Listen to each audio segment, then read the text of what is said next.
The moment has arrived. I pushed the button. It's going to work. This is going to be scary good, man. I'm sorry? We're killing it. It's Maddie Levine with my good friend Dave Van Auken. Welcome to the Fight Bananas Show. The ruthless one, Elle Dawson. Hey, guys. Our girl, Jillian the Savage Robertson. What's up? How you guys doing? Welcome to the Fight Bananas Show.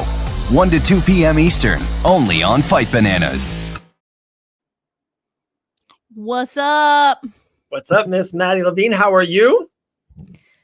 It's Tuesday, man. I was like, why am I not on there? Happy Tuesday, guys. How's everyone? We're living. It's another Tuesday. Livin. You guys forgot what it was like to have training L on the show. So I'm like running from training. You get messy bun eating meal prep L now. That's fine. How does it feel to be back? I know. I'm so sore. But it's good. That won't last. 115. Love that. Muscles will get back. You'll be feeling good. Damn. You think I look that thick, Leprechaun? Leprechaun thinks I'm 135. Let's go. I mean, look at those guns, dude. 105 pounds, Leprechaun. I'm an atom weight. I love it. I mean, to be fair, you're usually sitting for the podcast. That's true. And you have massive muscles, so I get it. I love when people think I'm bigger than I am. I've been spending my whole life trying to get big. Yeah. People tend to think I'm smaller than I am, and then that's always a buzzkill. That's all right. Well, welcome in. Happy Tuesday, guys. We got a pretty stacked show. Terrance McKinney coming in hot second in about 10 or so minutes. You got some fun stuff for us today, Dave. I'm excited. We do. I got like 2 fun, organic, very talkable points, so we'll definitely get on that. But right off the rip, Elle, let's go with it. You got some awesome, very cool news. Literally just posted it on IG, but let's talk about it here. We'll cut some clips and some fun stuff. I love when instead of saying per sources, you literally hear from the horse's mouth. Let me pretense it. 2-3 days ago, multiple outlets. I would say I saw it around 15 to 20 times through a plethora of outlets and Instagram and all this other stuff of IG and Twitter. MMA saying Dustin the Diamond Poirier was going to fight Colby Covington at UFC 309, which is in Madison Square Garden in New York City. I'm like, no way. That's crazy. I don't think that I didn't believe that to happen. We never posted anything on Fight Bananas of that sort. So Elle was like, let's talk to Dustin. So you take it away. So it just didn't seem quite right. I was like, man, that fight just doesn't make a whole lot of sense. Like, I don't feel like that's a fight that would excite Dustin Poirier. So Grant and I were talking about it, and Grant actually reached out to him a few days ago and asked him about it, and he responded. And so I hit him up today, and I was like, hey, I was going to reach out to you. I know, like Grant said, you guys talked. Can I quote you? And this is what Dustin Poirier said to me today. He said, you can say that I said he is not making money from me. It is BS. That is the Dustin Poirier quote. Dustin Poirier is absolutely not giving Colby Covington an opportunity to make money off of his name. And Let's be honest, who wants to see that fight? Do we want to watch Dustin Poirier fight? Always. Always. Do we want to watch Colby Covington fight?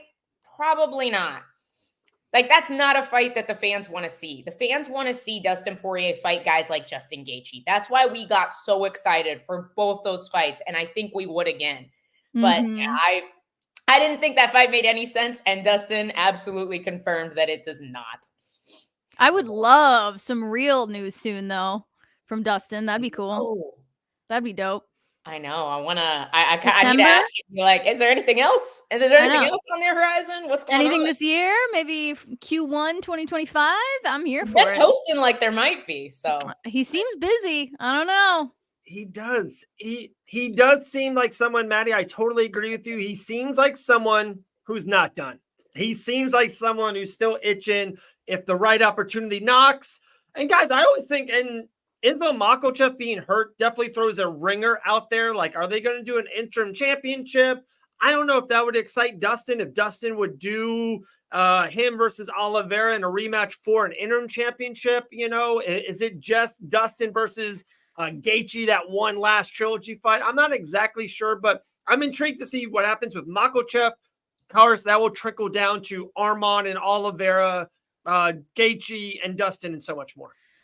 I think after this whole heavyweight debacle with the interim nonsense, that fighters are not going to be interested in an interim fight anymore. Because I mean, like, that's the John Jones privilege. I don't think that happens. It's definitely the John Jones privilege, but then it's like, I don't know. To me, it shows me that if I'm a UFC fighter and I see my organization not really giving a shit about the whole interim, I should be fighting the champion thing, I'd be a little turned off by it. Okay. I just realized my light's not on, guys. Hang on. Oh, that's so much. My lighting is fucking trash, so don't worry about it. That's it. Now you can see my face.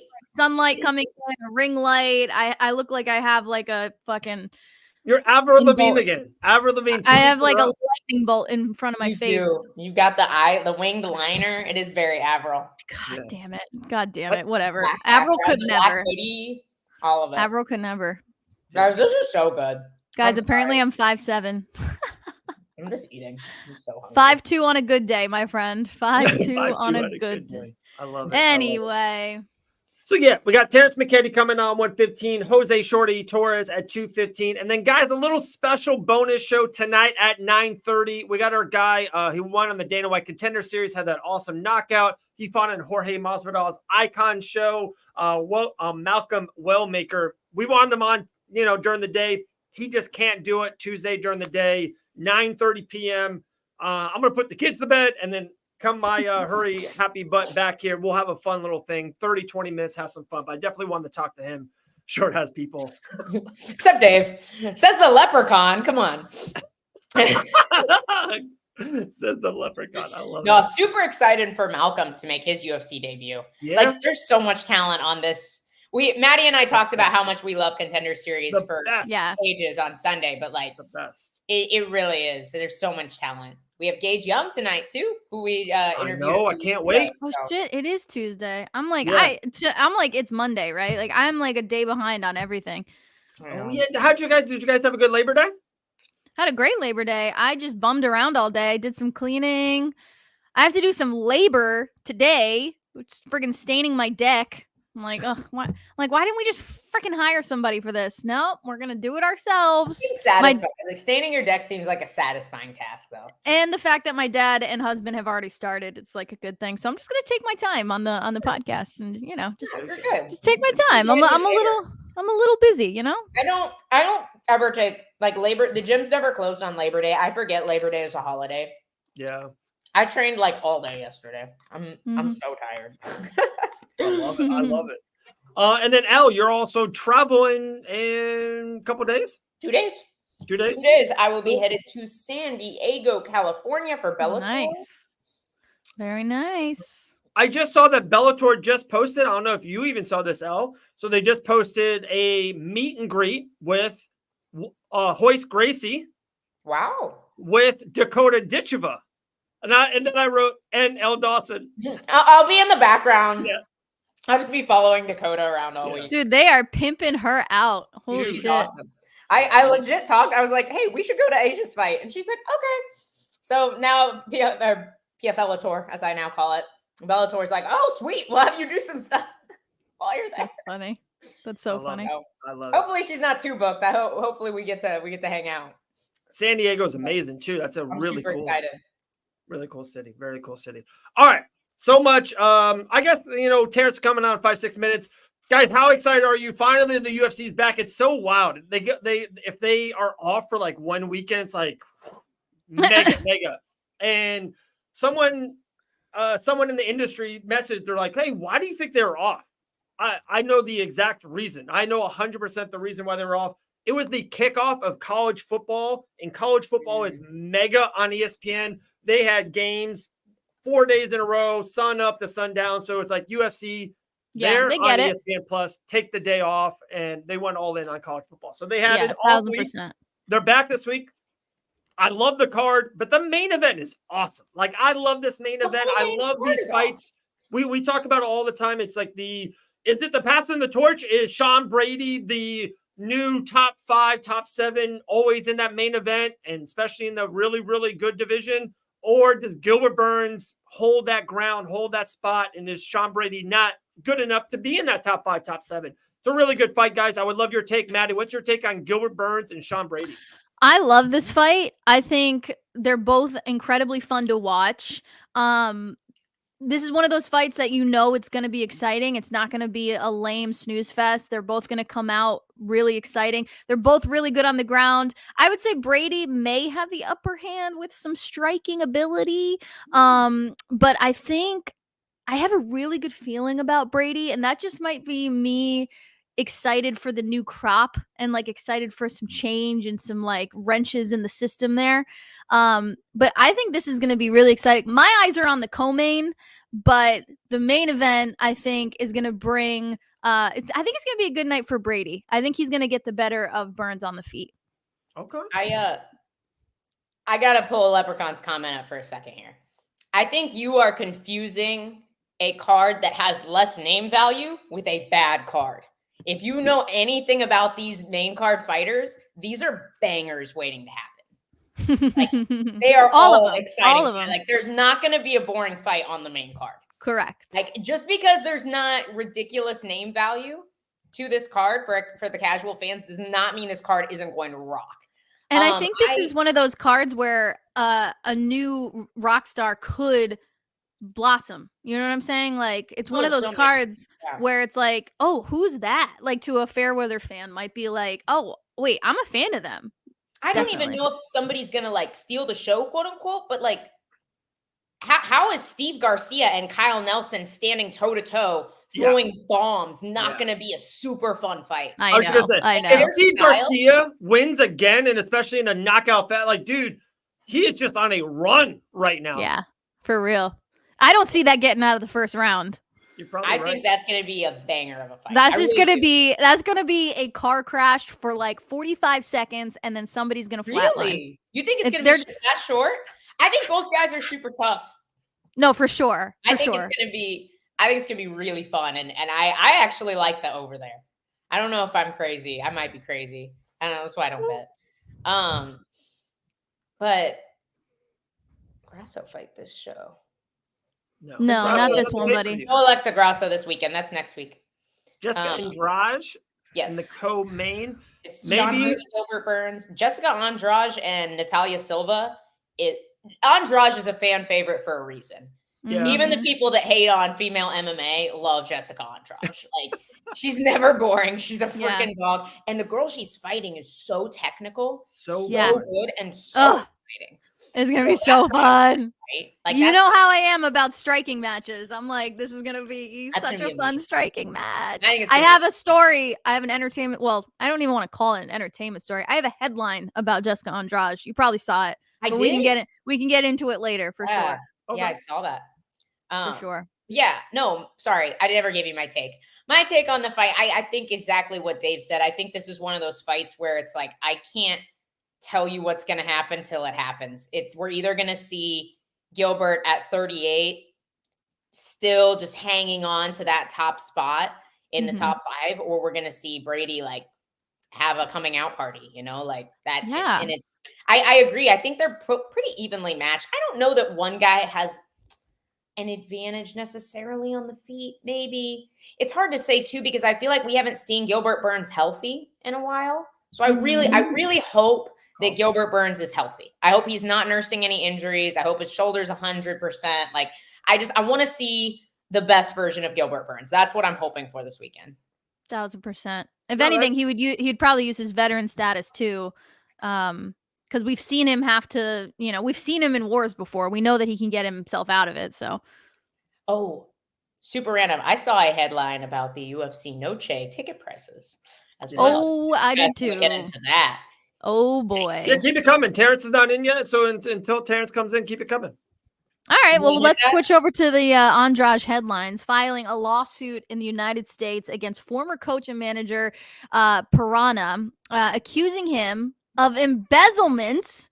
I guess they've been working, or they were working together since she was 21 up until this year. And she's accusing him of stealing a total of $2 million. They have a lawsuit going about TransferWise. And the money that was transferred to other people, I've never seen in my life, she said. So he was apparently in charge of all of her finances for a time. Yes. So he said that happened when he was taking care of my finances and I had no access to anything. At one point, he said, Jessica, look, let me handle this for you. You don't have to worry about any of this. Red flag. What? Red fucking flag. But again, she's 21 years old when this is happening. Yeah. You want to trust your coach. And you're competing in a country you're not from, where you don't necessarily speak the language. You might not have, like, it might be difficult for you to get a US bank account. Like, there's so many issues there. And it's like, it's such a vulnerable place. The story just gets worse too. Taking advantage of. Yeah, the story just gets worse too. Apparently he was like gaslighting her too and was like, Jessica said, he said I was shopping too much on Amazon. But with the investment and all that, $2 million worth. Yeah. She was like, she said she spent $10,000 on Amazon, but where's the 2 million? Dude, honestly, you can't turn around and be like, oh, no, it's your Amazon bill. Bro, no, that's not how it works. So that's pretty wild. Yeah. That's so wild. Back to the Noche thing, and we'll go on it until Terrance comes on, and we do. And I love this show, guys, and it's a reason we booked it a little bit this way. There's so much to talk about, and I love when us three can feel free in this hour, and we have one guest on this hour, one guest on another hour, so I feel like we got a ton of space here. So UFC Noche, right? Again, not trying to crap on anything that Dana White said. Dana's the boss. Dana's the guy for sure.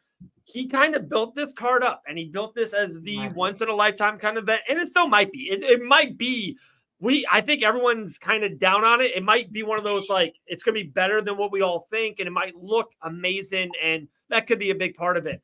But the card you can't itself, put the whole value of the card on the freaking venue. Fight fans don't care about that much. And that's kind of what they did. Like, the main benefit of this card, like, I would rather hate, like, Leprechaun, I want to hear your take on this card, because I think this weekend's card is better. Yeah. No. Personally. No. You're going too far. This card does have Sugar Sean O'Malley versus Marab. That is a really good pay-per-view main event. That's a main event. Sugar Sean O'Malley. Grasso and Valentina in their trilogy. Like, that's a really good co-main event. That's a good co-main event. Then to me, the featured fight, Diego Lopez versus Brian Ortega. That's awesome. It's a great card for sure. I like those three great. The other two are great. Ribovich, I don't know how to say his last name, Ribovich, and Daniel Zaluber is also a great fight. It is a great fight. It should be on a prelim, though. It shouldn't be on a pay-per-view. But if you look at the prelims on this card, the prelims are kind of rough. It's just unfortunate because I would rather have the prelims from this weekend on UFC 306 than the prelims from that weekend, you know, like. Yeah, there's just a unique scenario throwing in the Sphere. Like, there's a unique layer of finances that they've never had to deal with before, and that comes with, you know, putting on a crazy show. Anybody that tries to go to the Sphere that isn't a UFC fight, it's always expensive. Am I glitching like a motherfucker right now? Yeah. A little bit. Sorry. A little bit. All right. I'm gonna hold that then. Fucking A. No, bit. I just you put an event, if they should have done 300 at the Sphere. That was the only way they were gonna get average Joes to pay $3,000 for nosebleed seats. The fact that the average ticket for like the worst seats in the Sphere went from $3,000 to like $860 something is insane. Yeah. Like, that tells us so much. Yeah. Well, all right. Our first guest is coming in. This person's got a UFC record. This person's only 29 years young. He may not be ready. Oh, there we go. There he all is. Right. 29 years young. One of the best smiles in the UFC. T-Rex himself, Terrance McKinney. Terrance, what's up, man? Hey, what's up, brother? How you guys doing? Doing good. Terrance, how are you, man? You guys want me to turn this sideways? Yeah. There you go. You're professional podcaster right there. first and foremost, Terrance, dude, when did this, I see you all the time on socials in my home state of Florida, Orlando, Florida, Fusion XL. When did this process happen? And are you a Floridian now? Yeah. Well, after my last fight, I was trying to just get with a team that has like structure and just guys of my caliber, not just like one training partner. Just so I prayed about it, and then like I asked God to send a person to hit me up wherever I'm supposed to go, and then Phil Rowe hit me up, and I prayed about it some more, and this was my destination, and then I sold most of the stuff in my house and just moved down here and started fresh. I love that. I love that. Girls? I mean, talk about betting on yourself. Fight life. Yeah, I love that. I love the commitment to just, all right, we got to make a change. Let's go. I actually wanted to ask you about a previous matchup that I think was supposed to happen, which was one of my teammates actually down here in South Florida as well. You and Chris Duncan went back and forth online for a while, right? Yeah. And, you guys kind of agreed to fight each other. And then I know he had a bunch of visa issues and they couldn't make the fight happen. Is that a matchup you still want? Yeah, I'll be still down to fight Chris for sure. I think that'd be super exciting for sure. I think he got a fight, right? He's an exciting guy. Doesn't he got a fight right now? He actually does. He just got one for Paris. He does. He's fighting in Paris. Actually, fairly short notice, I think, as well. So. Yeah. But yeah, I'm sure he'll be ready after that. That would be that's a fight I know a lot of us would love to see. We all think it's a really exciting matchup for you guys. Yeah, that would be still fun. Yeah, I got nothing but love for him as well. So it would be fun to compete against him. I love it. I love you good, it. Maddie? Christopher, yeah, Maddie, you look awesome again. They said Fusion XL is a great choice. Okay, so I think it's probably been around 2 months. Terrance, tell me if less or longer, somewhere in that range. How has it been? Have you loved the move? I've been saying this to Elle for probably multiple years. I think Florida for MMA, there's something about it. You can train literally every single day, inside, outside. You could run on the ocean, on the beach. You can, sweat your tail off in and out. Like, how has it been training in Florida in Fusion over this last couple of months? It's been a huge blessing. Julian's a great coach. He was 12-1, beat a UFC fighter before. Like, he's the real deal. And then we got people like Mike Davis there, Lucas Alexander, Phil Rowe, and then Lyoto Machida comes in, Alex Pereira pops in sometimes. We really just got a squad down there, and it's wonderful just getting good work all the time. And Julian's, like I said, he knows how to win fights, and that's what we're looking to do. Have you got something? Are you waiting? Because I know I've been at Fusion 100 times in my life. I talked to Julian multiple times. He definitely wants to. I always talk to him about, like, he wants to know you. You know what I mean? He wants to know how you fight and kind of train with you a little bit before you got to fight. This has kind of been one of the longest offs for your UFC career. Is that the reason why, to kind of get into Fusion and feel yourself out? When do you think you will fight again? And is that why? Is it the kind of getting with Fusion and feeling that out?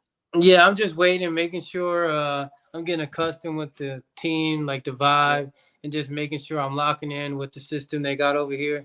Yeah. And so far, so good. So I'm looking to probably fight like November or December for sure. Cool. I love this question. Have you been to Disney or Universal since your arrival? Nah, yeah, I've just been locked in with training. Like, I probably train every day except Sunday. So not even one day? Hop over on a Sunday. Nah, that's my rest day. I got to sleep, ice bath, just get the body back right to go do it again. Yeah. I was going to say, probably sitting on some roller coasters, standing in line all day. Are you a roller coaster guy in general? Yeah, I love roller coasters, yeah. That's but great. Yeah, like I said, I'm locked in right now. I'm just trying to get as flawless as I can. We'll save that for after the next one. Yeah. I was going to say, you think, asking Terrance McKinney if he's a roller coaster guy. You see how this man fights? He fights in a roller coaster. This man goes right after to war. He fights in a roller coaster. No, but I've been to Universal Studios before. So, like, next for me, after I win the fight, I'll definitely go to Disney World, take my son there and shit.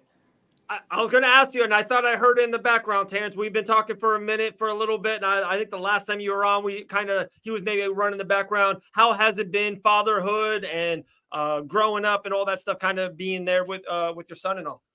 It's been awesome just to watch him. Like, basically, like, he's just my little twin, so like I love it. He's cute as hell, and then he always want to fight. It's like super cute. So and just like realizing that like he truly is watching. Like whatever I do, he's gonna do. So just making sure show him the value of a good man and just teach him about God and just making sure his whole life's a blessing, and that's why I'm working hard. Love that. I always Well, go ahead, Maddie. No, Sorry. go ahead, Elle. Go ahead. I'm always curious to ask fighters because some of us are like, oh, I'd love for our kids to fight. And some of us are like, I don't know that I want that path and that life for my kid because it's a tough one. Like, what are your thoughts on that? Do you want to get him into training? Would you like to see him fight someday? Nah, he don't have to. My goal is to put him in a position to just be able to do whatever he wants to do, like whatever, like his heart desire. I would just want to be able to get him to the proper camp so he get the proper training, and we'll see what happens. And if you want to fight, then of course, he got the right dad to help him succeed. Of course. Leprechaun asks, how old is the kiddos? My son just turned 2 August 9th. Oh, God bless you. That's a good age. That's a good age. Woof. That's not what I hear, Dave. That's not what I hear. Yeah, but my son's he's super smart though, so he's not that bad. But he throws his tantrums. I tell you that. Yeah, it's not Terrible called the twos, Wonderful man. Twos, Dave. Yeah, no, he 1000%. stands on business. If he don't like food, he'll throw it on the ground. Like he's something else for sure. He's sassy. Yeah, he is. That's fantastic.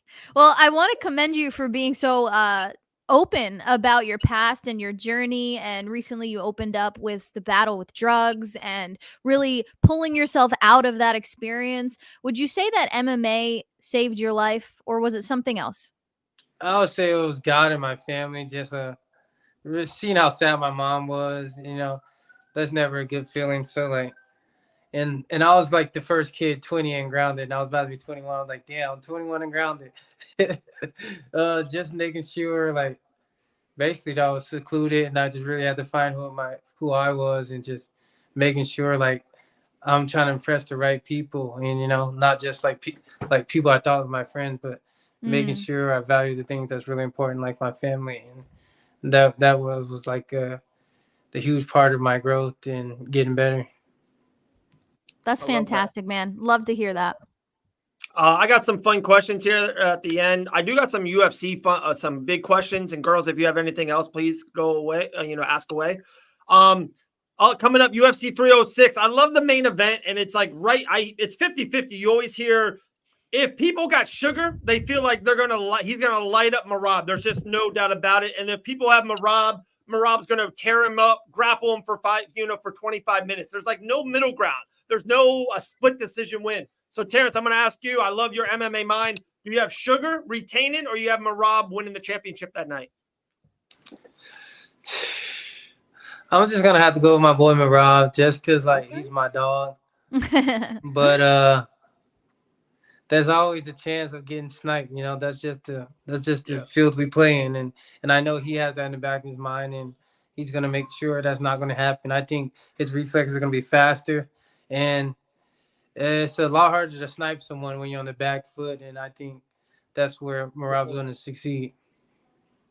That's a really good point. And I've been hearing all that about Sugar and all this podcast. Like, feels like they're too worried about the wrestling and grappling. And I hope that Sugar doesn't play defense the whole time. If defense the whole time, he's never going to try to get off. And dude, Merab's going to get you sooner or later. But if Sugar gets off, he's going to win the fight. Like you said, he's going to snipe him. I hope, if you're rooting for Sugar, Sean O'Malley, Sean needs to be aggressive. Like, Sean needs to be first, I think, to win this fight. Even if he misses, Merab can, of course, counter him to grapple him down. But I think he still needs to throw first. That's my take. But we'll see. We'll see. It's a good fight. I love that fight. Me too. It's gonna be awesome. But yeah, I got Merab because it's not like he's a step back kind of fighter. He's gonna be in your face. Yeah. And he's short, and you got to throw at weird angles. I think it's going to be a lot harder to hit him clean, and it's going to play in his favor. I truly believe that. Dave, I think this one's for you. It's not Sugar, it's Sugar. Okay. No, Get it right. Dude, I'm a white guy with good hair. I don't got that tone in me. I don't know. Terrance knows. Yeah. Better than that, Ilia Topuria, Max Holloway to me is the best fight left on the UFC calendar. I'm 50-50 still in that fight. Who do you have in that one? Fuck no, I'm going Max. Ooh, AK really? Jerome. Real Didn't even nigga. skip a beat. I'm with Max till the day I die. Huge fan. Yeah. Come on, son. You can get in the video. Come on. All right, let's get it. Oh, hey, buddy. What's up, dude? Hey. Look at that smile. Cheese. Got that from Dad for sure. Oh, man. Terrence got the best smile in the game. But yeah, I got Max. You heard my son. He just predicted. He said Max. He did. Oh, the life of a dad. Yeah, I got Max. I think his cardio's better. I seen Ilya get kind of tired when he was fighting. What's his name? Well, I can't think of his name right now. Emmett? Josh Emmett? Yeah. Emmett. And Emmett started to land a lot more in that 5th round. Okay. And I think Max is going to get him tired quicker. And then I can see him really gassing and really just putting it on him at the end. Maybe even getting the finish. But I got Max decision. I think his footwork's a lot better. And because as you guys see, Volks are having a lot of success with the footwork. And I think Max going to dictate the range a little bit better than that. And stay off the fence. And I got Max cruising him. Really, really showing that he's the champion. I like that take. Do you think Max because he looked way better and way bigger at 155 than the last time he had gone up to lightweight? Do you feel like that's going to affect his cut at all, coming back down to 145 after that? He did look the part at one. Oh, God damn it. dang it. That was good. That was good. Oh, that was perfect. His kid was the best. Yeah, He's so cute. Maybe he'll pop back on. I want to hear his take for sure. Definitely got a phone call. Yeah, I think so. Great It usually smile. just goes black. I wonder. Oh, he's back. Oh, we did it at the same time, Dave. I got it. Okay. There we go. Finish your answer. Sorry.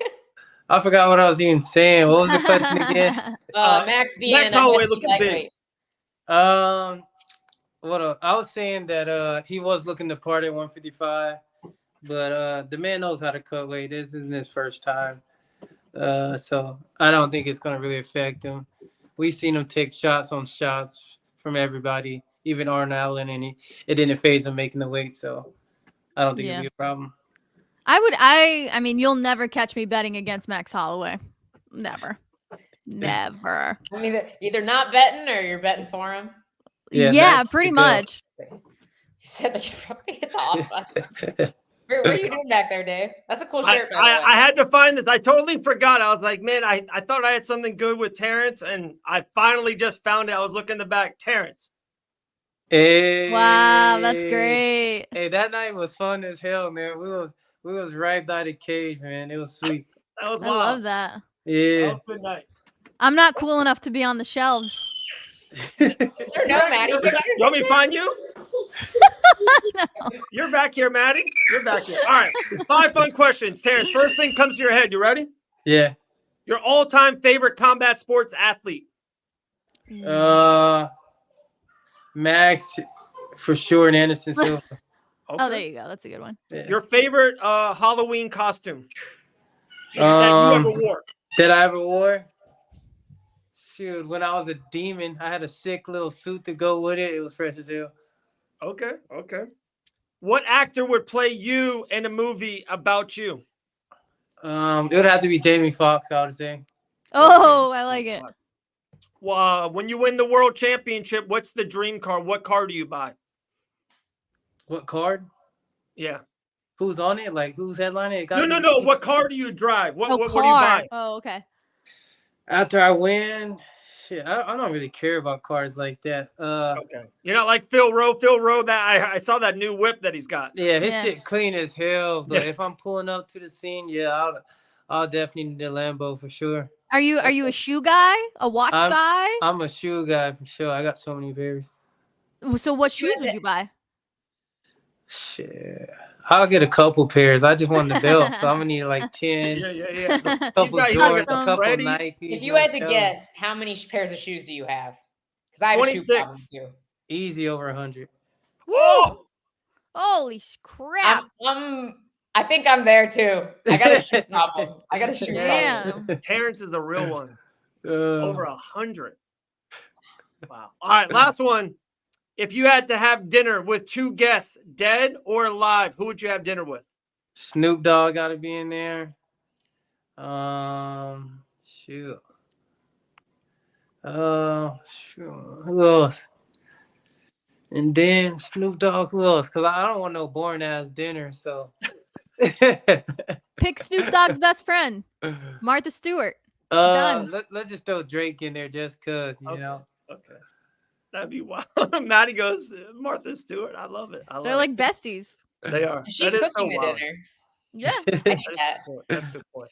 Man, Terrance, you are the absolute man. You are if you are on a fight card, you have to watch it. You must see TV, pay-per-view, main card, prelims, wherever you're at. We always watch you here at Fight Bananas. We appreciate you. That was a fun time. We got to do that again. If it's Universal Studios, I know the UFC is going to be in Tampa on the 14th. We're trying to get a suite. I'm trying to get on that card. Oh, okay. There you go. There we go.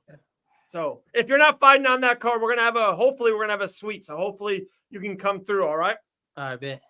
All right, my man. Be good, Terrance. Appreciate you coming on. You guys take it easy. Pleasure talking to you guys. Thanks for having me on. All right, Thanks for coming, Terrance. All right, take it easy. Sweet life, huh?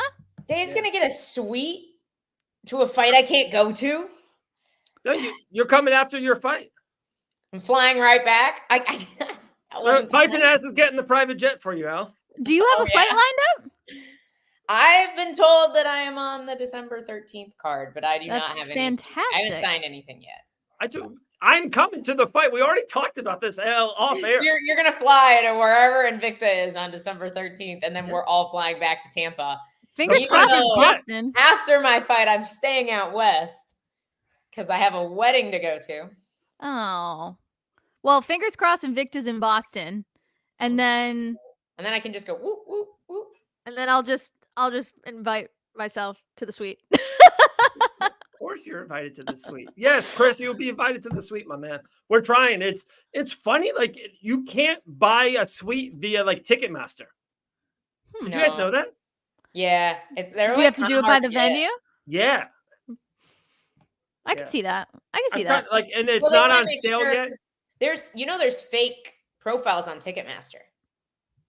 Like it happens all the time. So this happened for Grant's fight. Grant had like some family friends that came out, and they like tickets had just gone on sale, and they were like, "Oh, we already got ours on Ticketmaster like weeks ago." And I was like, "I don't think those were real tickets because they just went on sale." And sure enough, when they got to the venue, they could not get in. Oh, so Ticketmaster reimbursed them, but at that point they didn't have tickets. Oh, that's so devastating. Yeah, crazy. So that's so messed up. Beware, people. Yeah, that's so messed up. So I have seen on social media, L. Dawson's post has been doing it really well. Dustin Poirier is not fighting Colby Covington. Breaking news 37 minutes ago. L. Dawson broke it here for us on Fight Bananas. All right, let's transition into the next thing we're going to talk about today. And I texted the girls. I go, hey, guys. If UFC 306, a lot of people are maybe not loving the card, and not that, guys. We have $20 million. We are, Mick Maynard. We are Hunter Campbell. We're Dana White. We are creating our fantasy booking of UFC 306, the Sphere card. Of course, ladies first. We can start with Maddie, then we'll go to Elle, then we'll go with me. We have 5 fights on this fantasy booking UFC 306 card. You can have the same fights. You can have different fights. Whatever you want. It's your card. Maddie, we will start with you, my friend. I'm nervous to go first, but okay. So I kept Mexican Independence Day in mind. Okay. Yes, okay. Absolutely. Not all of these people are still on the roster. So I went with the fantasy vibe for this one. Okay. Open the card with Luby Godinez versus Jillian Robertson. Oh. Boom.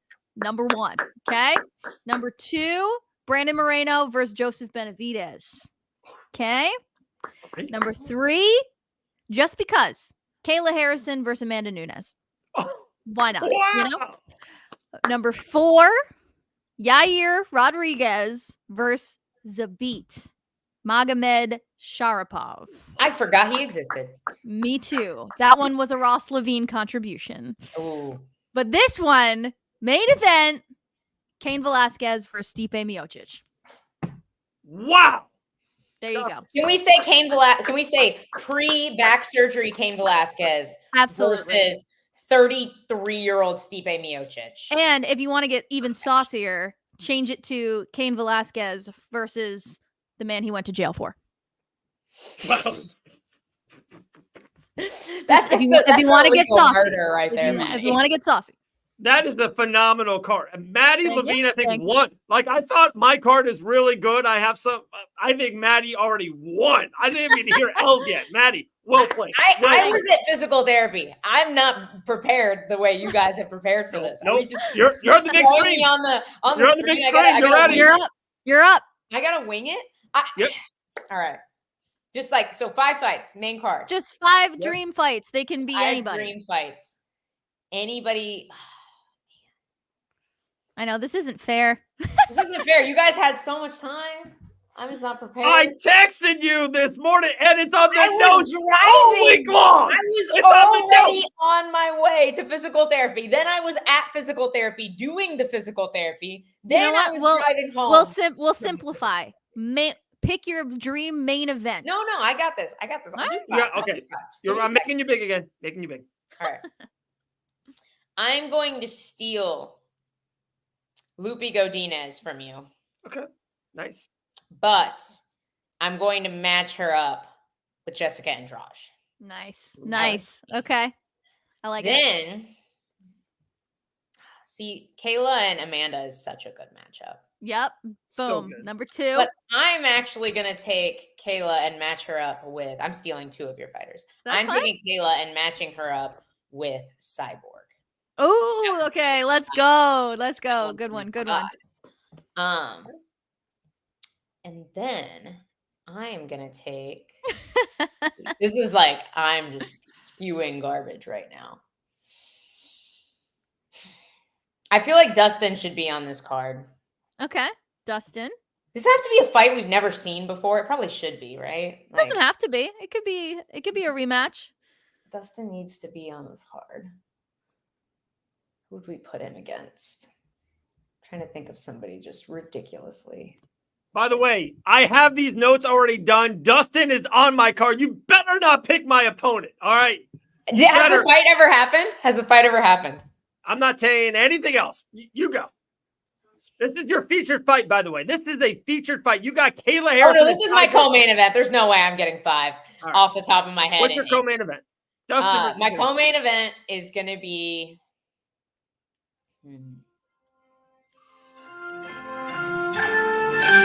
Oh, this is so hard. I hate this. Is this you or was this Maddie or was this Dave? That was Maddie Levine. Don't hate me. Okay. All right. Okay. I don't know, because I love the Dustin Hooker. I would watch that fight. Oh, there you go. And honestly, now it makes more sense now that Hooker is like top 5. Okay. Yeah. Okay, What's your main event? Dustin Hooker rematch. Main event. Dream main event. UFC They don't even 306? have to be fighters anymore. Let's see. I'm sorry, folks. I would honestly take Prime Kane Uh-huh. and Prime, like, it was just a freaking unit. Prime Brock Lesnar. Like, Let's go. no drug test Brock Lesnar versus Let's go. pre-surgery Cain Velasquez. For on the spot, good job. Pretty Excellent job. Maddie, you still won. Maddie, yours was It's amazing. not fair. It's not Yeah, fair. I was amazing. prepared. Maddie still won. All right, here's my card. If you look at our show notes that I look at every single night, I would have seen this, and I've already had 5 days of this. All right, first fight in the card, I got Brandon Moreno, who's a Mexican fighting on UFC Noche, versus the return coming back to the flyweight division versus Henry Cejudo. I need a good fight to kick off the action. I got Brandon Moreno versus Henry Cejudo. First fight. Second fight on my UFC Noche show, I got Roas Jr., huge Mexican star, doing great, versus the undefeated Peyton Tablet. Okay. Okay. So we're rematching Rosas. Okay. I like Rosas, Tablet. I think that's a great fight there. In my featured fight, I got Dustin the Diamond Poirier versus the return of Stockton's own Nate Diaz. Comes back to the UFC. Poirier boxes him up, beats him up, gets the win. In my co-main event, you guys might think I'm cheesy on this one.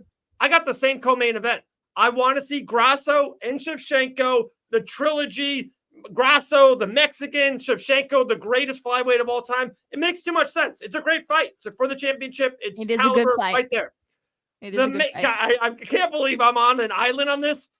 The main event for UFC 306, there's only one answer. The correct answer. It's Conor McGregor versus Michael Chandler. What are you guys talking about? It's the only fight anyone wants to see. It's Conor and Chandler. It's the main event. Never happening. That's not even happening in fantasy booking.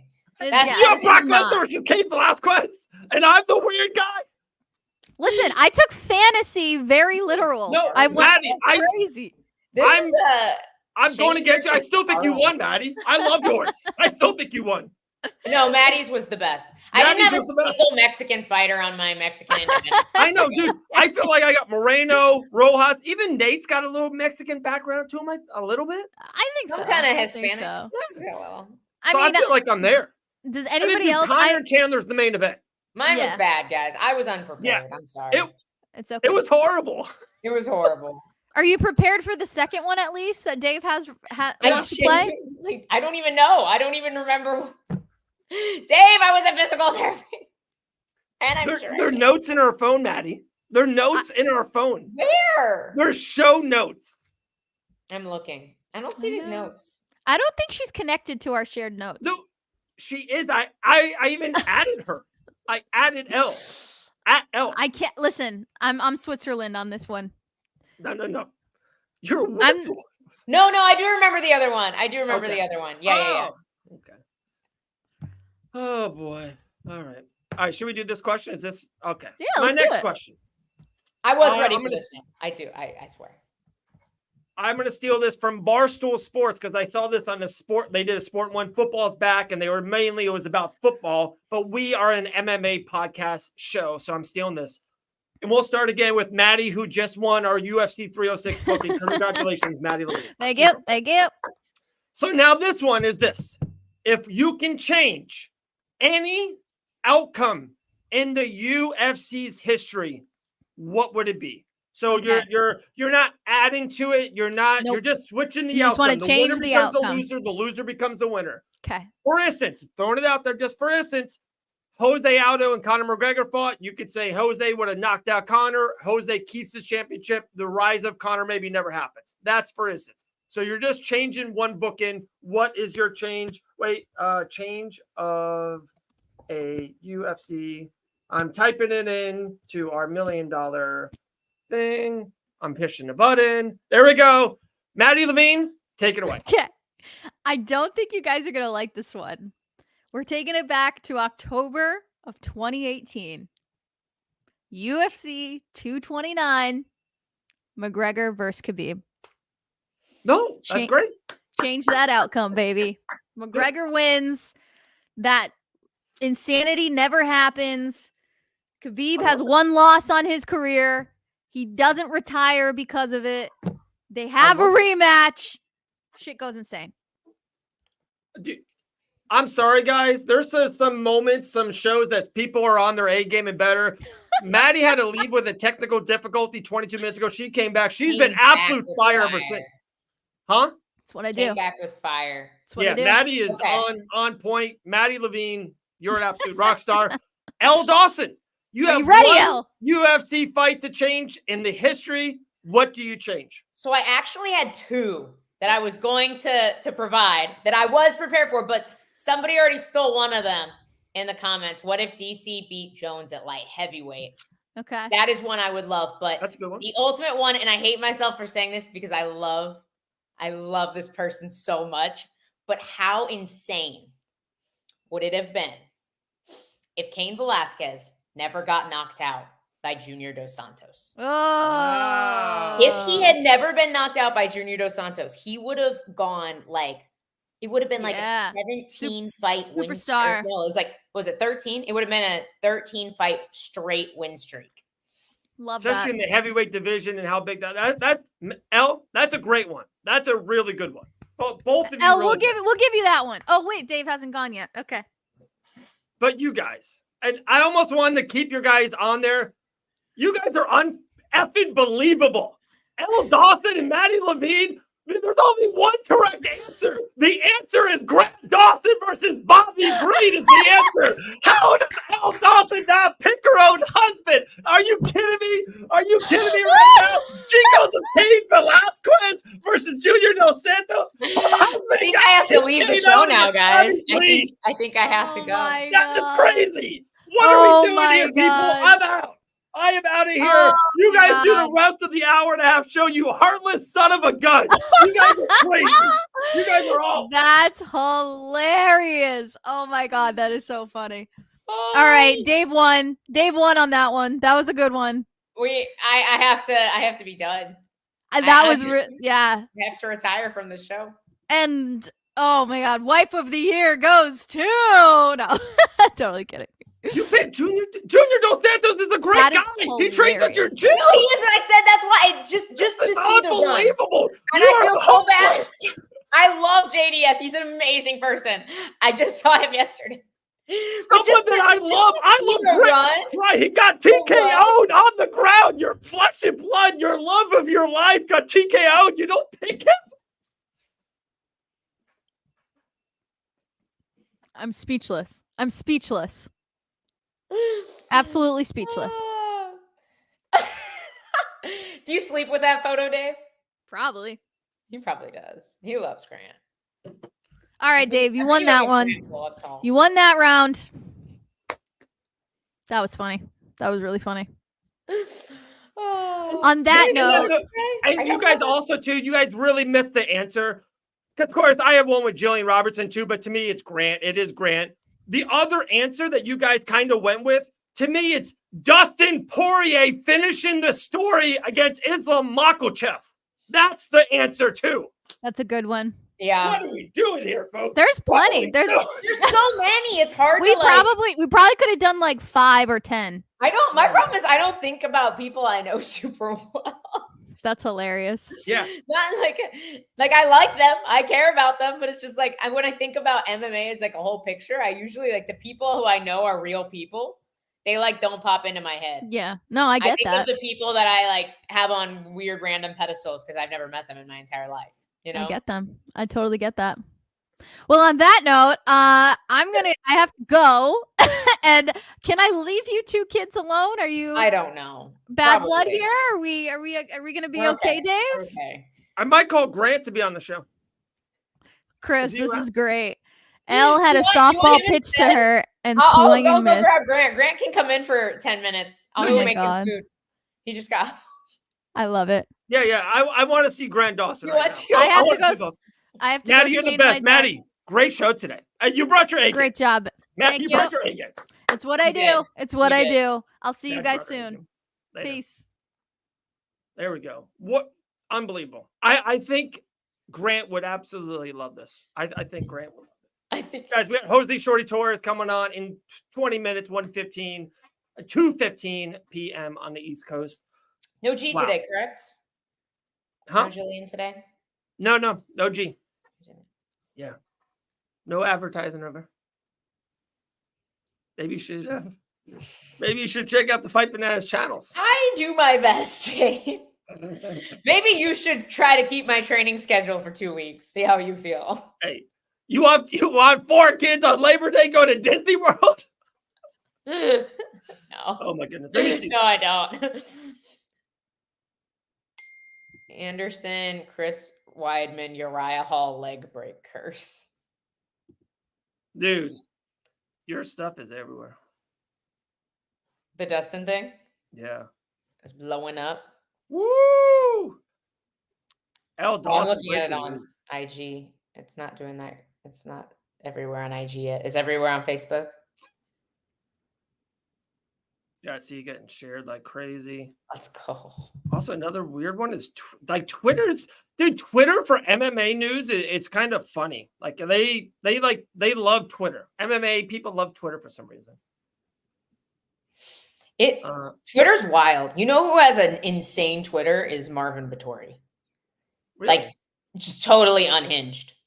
Like, we need to go through, like, there's some gold in Marvin Vittori's Twitter feed. We should just go through his feed and just comment on it. All of them. What are you doing, Dave?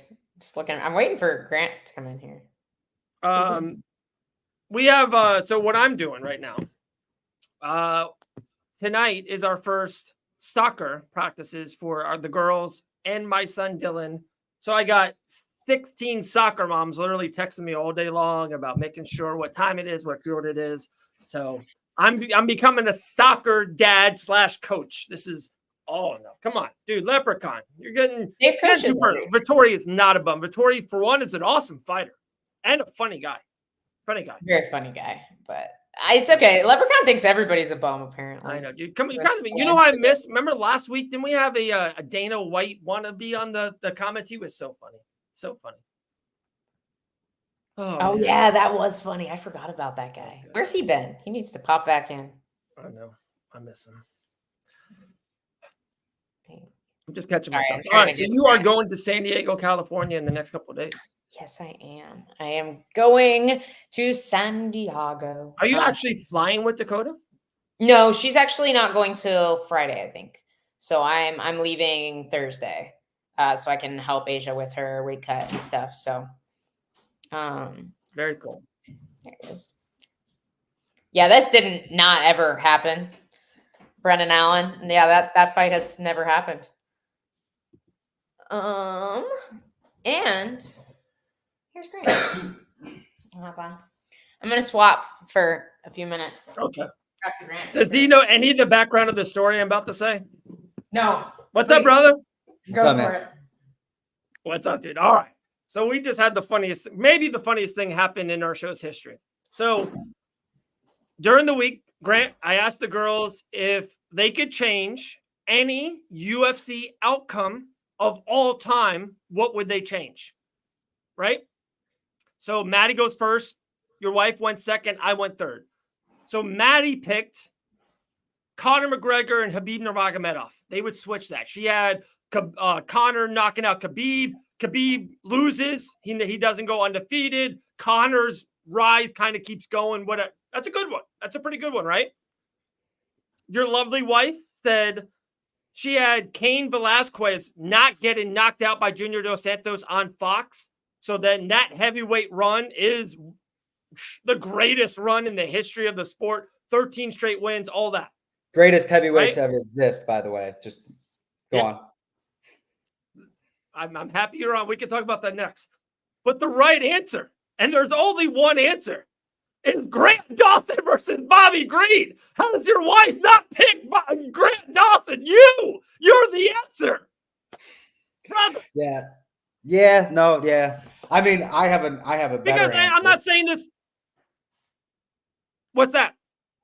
I would pick Chael Sonnen not getting triangled by Anderson Silva in their first fight. Dude, that's a great one too. That's a great one. But then, Grant, you probably like this. You love this answer. I'm not even joking you. If I honestly had a magic ball, that would be you would be number 8 in the world right now because you would have already fought again and beaten you would have beaten Matt Barola or Patty Pimblett or Dan Hooker. You would have beaten one of those 3. You would have been 8 or 6. So that's my answer.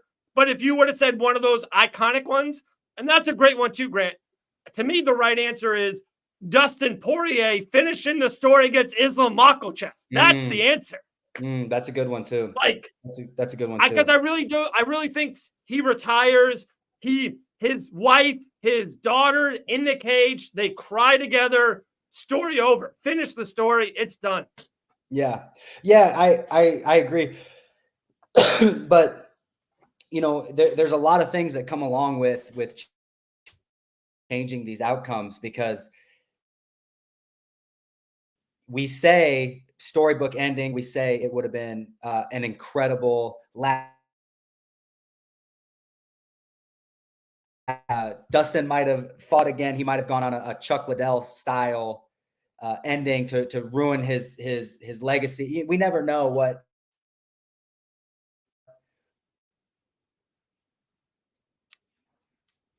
You're good. You broke in and out. I kind of missed the last thing. Well, I was just saying that, like, if Dustin retires after beating Islam, greatest story of all time, would he have though? You know, Right. And that's not, you know, anything on Dustin. I'm just you know, money talks. Money talks. Yeah. You know, he likes money. I like money. We all love money. You throw enough money out there, the rematch is huge. You know, maybe he doesn't win the rematch, and then, you know, he just wants to go out on a win, and then it's just so many things could happen. And you know, the sport is so unforgiving when it comes to careers. And so the example that I give is TJ Dillashaw failed one drug test, and he can never live down. His career is ruined. The fans hate him for no reason. John Jones has failed multiple drug tests and is the greatest of all time. So, you know, it's just like Anderson Silva, I think, was greater than GSP. GSP just knew when to get out of the game, and Anderson didn't. You know, I think Anderson beats I'm blanking on who he beat before he fought Chris Weidman and that whole situation happened. Or even he loses to Chris Weidman, you know.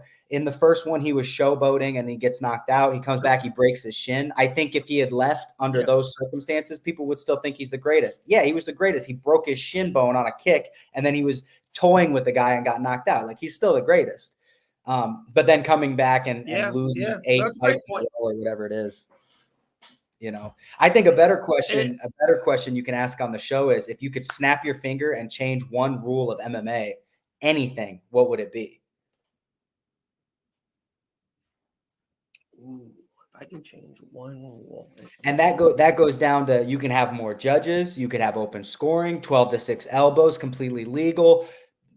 Any rule, you snap your fingers and it's instantly changed worldwide.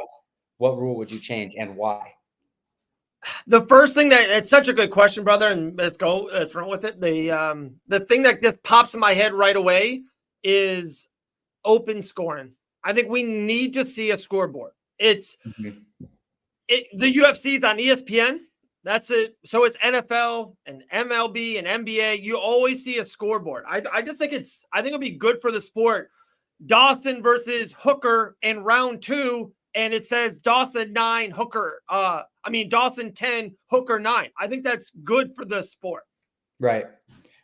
I agree. I think one thing that I would change, like, immediately is more judges. You know, convincing 2 people that you want to fight is not that difficult. Convincing 3 out of 5 there, and at least you got more viewpoints. And I would like 3 judges don't have TV screens. 2 judges have TV screens. Oh, you ready? So that's a fun one. This is so fun. I like the opposite. I heard this once. You can have 5 or 7 judges. They should be in the arena, but in the back watching the monitor. Because all the time, if you're fighting Paddy Pimblett in England and Paddy Pimblett does this and it doesn't hit you, but it's like, ooh, judges could be persuaded like Paddy Pimblett did hit you, because the fans are going ooh and ah. And then you do something awesome. You get a great body shot to the body and it's nothing. But if you see it on the TV and kind of feel it, and of course, the commentators say, wow, Grant Dawson rips the body again. You're kind of hearing it and feeling it. If you're there live. I do think there's a double-edged sword when you're talking about that, though, because then there's also less accountability for the judges. They feel safer. We all know that the guy who's online behind his computer screen is much more likely to say something stupid or racist or mean, because there's no immediate consequence. At least if, you know, okay, so you take Paddy Pimblett out of it, it's a close decision, and these guys know this crowd is going to start booing if I get this wrong. Whereas you don't really have to deal with that. You know, it comes and goes. Have 5 judges, have 3 ringside, have 2, you know, on the outside. There's just so many things that we could do. And the thing that pisses me off is that we have 52 shows a year. We have 52 shows a year, whatever it is. And we aren't trying these things. I'm down for trying. I'm down for you get a disclosure. Hey, Do you want to fight on this Vegas card? Yes, I do. Just so you know, knees to a downed opponent are legal for the entire show. No need, 100% legal. We want to see how many more knockouts there are. We want to see how many more cuts there are. We want to see if it changes the sport at all. Hey, are you in for Paris? Yeah, I'm in for Paris. Just so you know, Paris has open scoring. So everyone will know what the score is. We want to see how the judge. Hey, this show has 5 judges. I think that we have so many shows a year. Why are we not testing these things out? I totally agree, Grant. I can't even agree with more. And to me, the perfect thing, instead of like changing it in the big leagues, if you want to say Paris or a UFC show, they should be doing this on the Dana White Contender Series. It's a great, like, kind of like middle ground, like a transition. Hey, guys, we're doing this. And then if it really does work here, now we're going to make this into the next level. And for the fighters, there's so many. You're one of them. There's so many of you guys go through the Contender Series. It almost gives you a little bit of a buffer on the regional. You're maybe not doing it. You got on the Contender Series. Hey, guys, we're going to have soccer kicks. Hey, guys, 12-6 elbows, whatever it is. Contender Series, we're allowed. And then it worked. We're going to the big leagues with it. And I've been saying for years, I've been saying that the Contender Series needs to be its own show. And me too. I brought this up in a conversation I was having with the UFC staff, and they were like, you don't really know what goes behind the Contender Series. Like there's so much like work and stuff that goes behind that. I was like, yes, I agree. You hire more people. You have Sean Shelby does not touch the matchmaking of the Contender Series. It's Joe Blow or whoever it is. And one, you're getting that guy really good at matchmaking and looking at new talent. So when Sean Shelby is ready to lay down his pen, you've got somebody that can step right up. 2, the guys in the UFC don't have to worry so much because they have these influx of, like, let's be real, like 50 fighters coming in every year of the Contender Series. You know, so they're signing the loser, they're signing the winner, they're signing the guy that missed weight, they're signing this, they're signing that, they're signing the dude's uncle because he's cool and fought in the backyard once. And it's just, there's so many people getting, don't make them sign. There's a Contender Series belt. There's a Contender Series every Tuesday, every other Tuesday, whatever it is throughout the year. And you win, you don't just get a contract. It's, hey, you've won, stay in good shape. If somebody backs out, you're in. Or you have a guy like Bo Nickel. Yeah. I don't like using Bo because he is that level. Let's pretend that Bo is not as good as he is. But he's a superstar in wrestling. You want to build him a little bit more. You keep him on the Contender Series. He beats up a bunch of guys that are at his experience level. Now he's coming into the UFC instead of being 3-0 with 3 knockouts. Maybe he's 10-0. You know, God forbid, he's 10-1. He's got that experience. He's got that. I've lost before. I've done this. I've got the belt. I've fought 5 rounds before. Get him in that little bit of experience. And then you've got more room to sign these wrestlers that you want, or these WWE guys. You know, hey, we want to give not Brock Lesnar. What was the other? CM Punk. We want CM Punk's fame, but he's clearly not going to beat anybody in the UFC. Contender Series. He goes 0-10 in the Contender Series. Everybody's watching. Love this. I love this idea. We'll go back to it too, but I want to hit on this because I totally disagree. Open score won't change how judges judge. I totally agree. It will show us just how judges are bad. But I totally agree with that statement. But my point back to, let's just use Grant Dawson versus Dan Hooker. Huh? Go on. I disagree. My point is, comment. Yeah, me too. Totally. Like, if Grant Dawson is fighting Dan Hooker, and Grant, you're Francis Marshall versus the kid that he fought, right?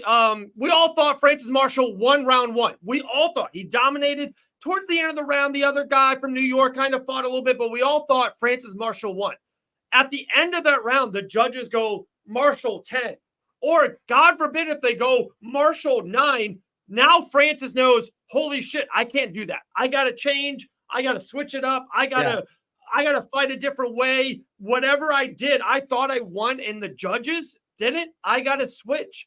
It's not saying that they're bad judges or good judges. They thought that round or the way that I'm fighting didn't win. So I got to change. Like, wouldn't Grant, you want to know, you and L forever think this way. you don't want to know 30 years from now, Elle's like, oh, I never wanted a kid. It's too late. You want a kid. You want a kid together. You want a family. Like, you want to know right away if the judges are good or bad. Here's my argument on that as well. I'm going to give you a quick example, and then Elle's going to jump back on. James Krause fought a man named Trevin Giles. He takes the dude down in 30 seconds. He has his back for the entire round. So for 4 minutes and 30 seconds, he's got control on the back, not just taking it on the back, right? 2 judges obviously score that for him. And Trevin Giles's teammate was the other judge and scored it for Giles. If we have open scoring where it flashes up on the screen, that would not have happened. This guy would not have said, oh, nobody's going to know.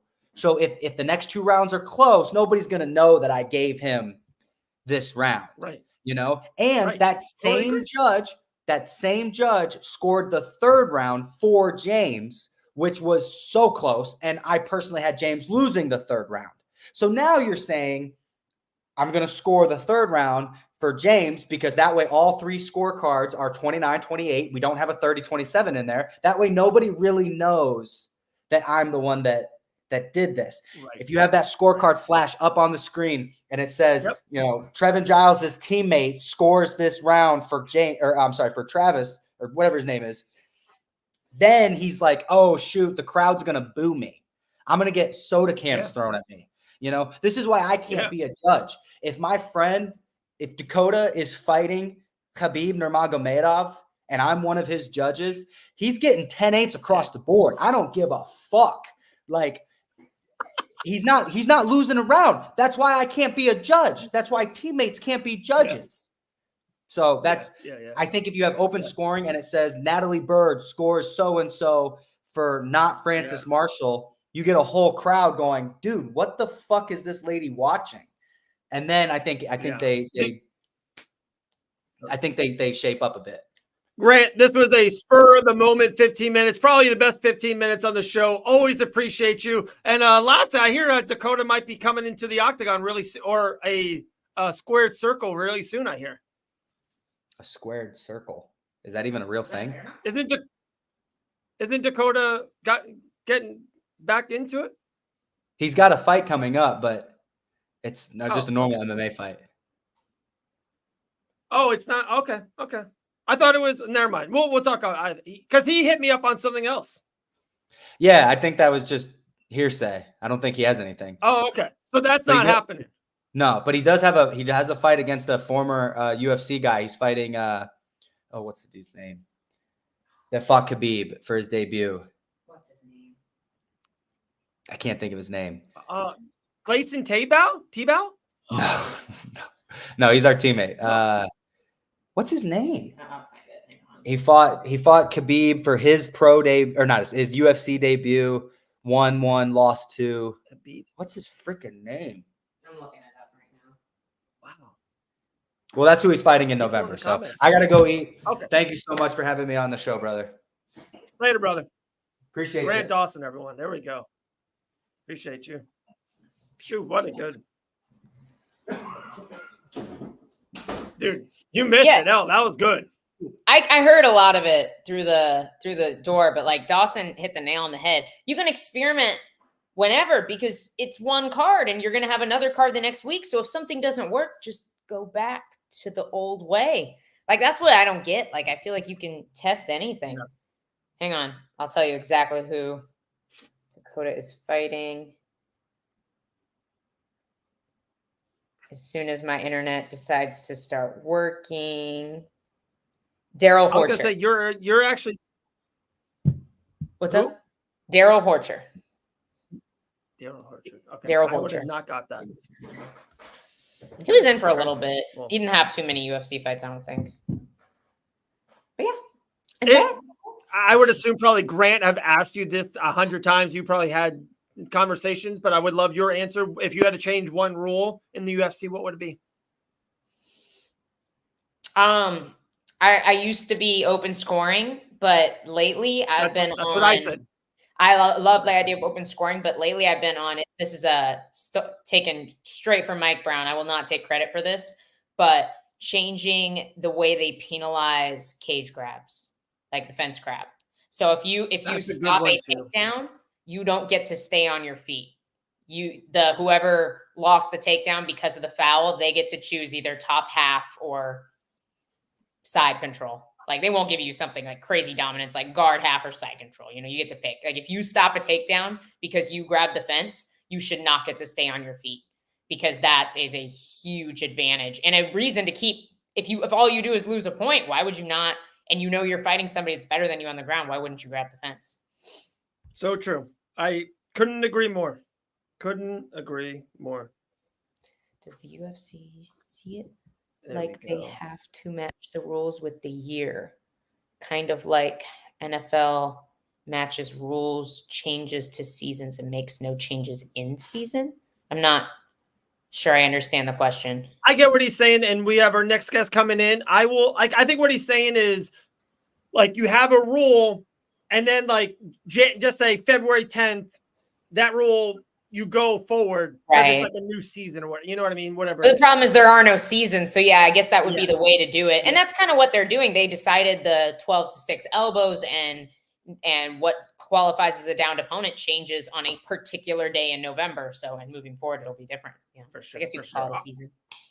Our next person, veteran of the sport, love what he says. I've talked with this guy, I would say probably into the 5 to 7 year range, always gracious with his time. Has a funny nickname with his, I can see in the bottom here, is fighting for Brave. In the news lately with stuff with Mokayev. I know he's in the podcasting business. Always love talking to him. Bring him back for the first time in a long time. The tallest Shorty, Jose Torres. My man, how are you? I got a big head and purple hair spikes up, so it helps out a lot. But everything as well. And I'm just waiting for a fight. And you heard the whole Muhammad Mokayev call out. Like, it only makes sense. It only makes sense. I was the first ever 2-time IMF world champ. He followed up in the junior division, and then he did well in Brave. I was a UFC veteran, and then he ended up dominating the UFC, and I ended up being the Brave bantamweight champion. Plus, I have a win over a guy who was higher ranked than Muhammad Mokayev. So, I mean, stylistically, if he wants to get back in the UFC, I think it's a smart fight to take, but it's also a scary one as well. Speaking of getting back into the UFC, is that something that you are interested in? And what are your thoughts on him being released? I mean, I definitely have some crazy thoughts on him being released because you got to think about it. He's 23 years old, 23, 24 years old. He's a kid with 1 million followers. He's a kid who's undefeated with, I think, 34, 35 straight wins. Like, in his head, again, and we're all older than he is, I believe, where at that time, we all thought we were this. Like, our hopes and dreams are going to be that. We're going to do all these crazy things. And he has done it. So you think about all the power he has in his mind. Like, dude, this kid is on top of the world. So, yeah, he's going to be a little reckless. Like, look at John Jones. Look at Conor McGregor. And they're older and they're being reckless. Just imagine that same power at 23. So when the UFC is like, oh, we can't, he's allowed to handle this, that. It's like, I just think more it's an excuse because he's a flyweight compared to, the popular weight classes like lightweight or even light heavyweight, stuff like that. But he's a kid, man. So you have to kind of expect that from a 23-year-old that has nothing but power. So I feel like, yeah, he probably might have gone too far here and there, but when it comes to too much to handle, dude, yeah, he had a little problem with my Manel Cape backstage. Dude, Jocelyn Edwards and Eileen Perez fought at the UFC PI. Masvidal was punching random people after interviews. Nate Diaz just kind of does that for fun. So the fact is, you're going to cut this kid for, sucker punching some guy to possibly promote a fight? Whatever. So I'm not a huge fan of it, but also you got to think about it, dude, he's undefeated, and you had to let him go when his contract ended because you can't cut him when he's winning. Like, logistically, you can't, contract-wise, you can't cut him when he's winning. There's no reason. If he loses, even if it's just one loss and he has 20 billion fights in his contract, hey, he did perform his job, you can cut him. But for me, getting back in the UFC, I think the only time they would want me back is the flyweight division. Given I'm cutting down the flyweight anyways, just because I lost the bantamweight championship for Brave, it'd be cool to be a 2-weight class champion like I was in Titan.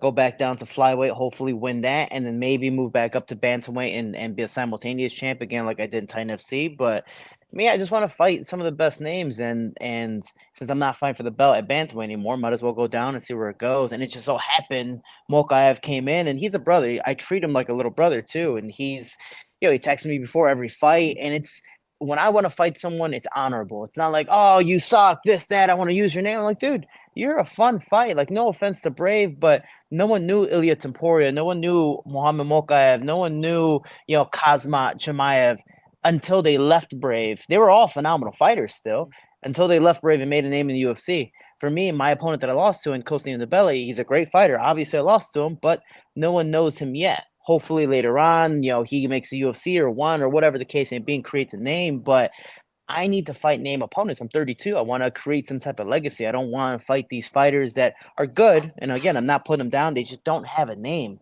And Mokaev has that name. And since I'm not in the UFC, I can't fight a Sugar Sean O'Malley or a Marab or whoever the case may be. I want to fight some fun people. Hell, I have a win over Amir Albazi, and no one knew who he was when he was 11-0 when I fought him. But now he's ranked number 2 in the UFC, fighting Brandon Moreno next. It's like, oh my gosh, Amir Albazi, blah, blah, blah. It's like, oh, well, he has one loss, and that's, under Shorty Torres. I love it. You're talking about them releasing Mokaev because he's a flyweight not getting the recognition it deserves. Obviously, the UFC went through a season where they were talking about cutting the division. Mm-hmm. I feel like that kind of timeline overlapped a little bit with your stint in the UFC. Do you feel like that had a lot to do with like them just not giving you that second opportunity? Like, what are your thoughts on where the division is going? Fun fact, I was actually the very first person to get cut during that flyweight demise, and I, sadly, was the one that started it, because when I fought the same night DJ lost to Cejudo, we both ended up losing, and that was my first loss. That was his first loss as a champion.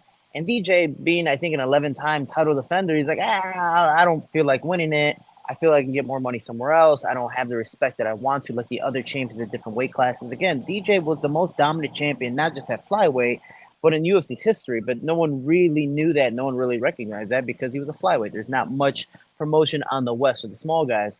And so he had the opportunity to go to ONE FC because his contract was up anyways. The contract clause was over since he lost. And even though Dana was talking smack about Ben Askren, was talking smack to DJ since he wouldn't fight TJ Dillashaw because he wanted to bump down, DJ had the rifle saying of like, hey, I don't want to fight him. I want to make sure he makes weight first, have him fight whoever. Number 2, I don't care, fight number 10. Just make sure he makes weight, and then I'll fight him after that. But they wanted to give TJ the immediate title shot for becoming another double weight class champion, since that was like the big thing at the time with Connor, DC, and all these different weight classes. DJ got traded for Ben Askren. Ben Askren, no offense to him, was way out of his prime. ONE FC was like, yeah, dude, we don't even want you anymore because it doesn't make sense for us. And so Dana was talking smack about Ben Askren, but still traded DJ for Ben Askren. And then obviously he had his little stint in UFC. But I looked at it this way, and I was making mental health videos, and I decided to kind of put out my little opinion of DJ being traded. I was like, we have the UFC's best champion in history, and DJ, 11-time, 12-time defending, however many times. But he was rarely ever a main event. I think he was twice a main event out of those 12 title fights. And you're going to trade him for a guy who's easily way out of his prime that you talk smack about? Dude, we don't have a Conor McGregor in the weight class. We don't have a Kobe Covington, a Masvidal, all these big name fighters. I think they're going to start cutting the weight class because it doesn't make sense. You look at Dustin Ortiz. I think he was a multiple-time UFC veteran, lost to Joseph Benavidez to get that title shot. Joseph Benavidez already fought twice for the title and lost, so they were going to give it to him again. And that was Dustin's last fight in the contract. And they go, hey, we'll give you your we can't give you your usual, but we'll keep you in the division, but we're going to start you back off at the UFC contract of maybe 10-10, 12-12, whatever the case may be.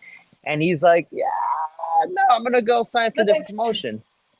So he signed for Brave, and again, rightfully so. But you look at, Brandon Moreno. Brandon Moreno, dude, he was just, a Mexican that, the dollar's way, worth more than the peso. And he's like, wait, you're gonna pay me a little less than what I'm making? Because at the time he's probably making 20-20. He's like, wait, I'm gonna start back at 10-10.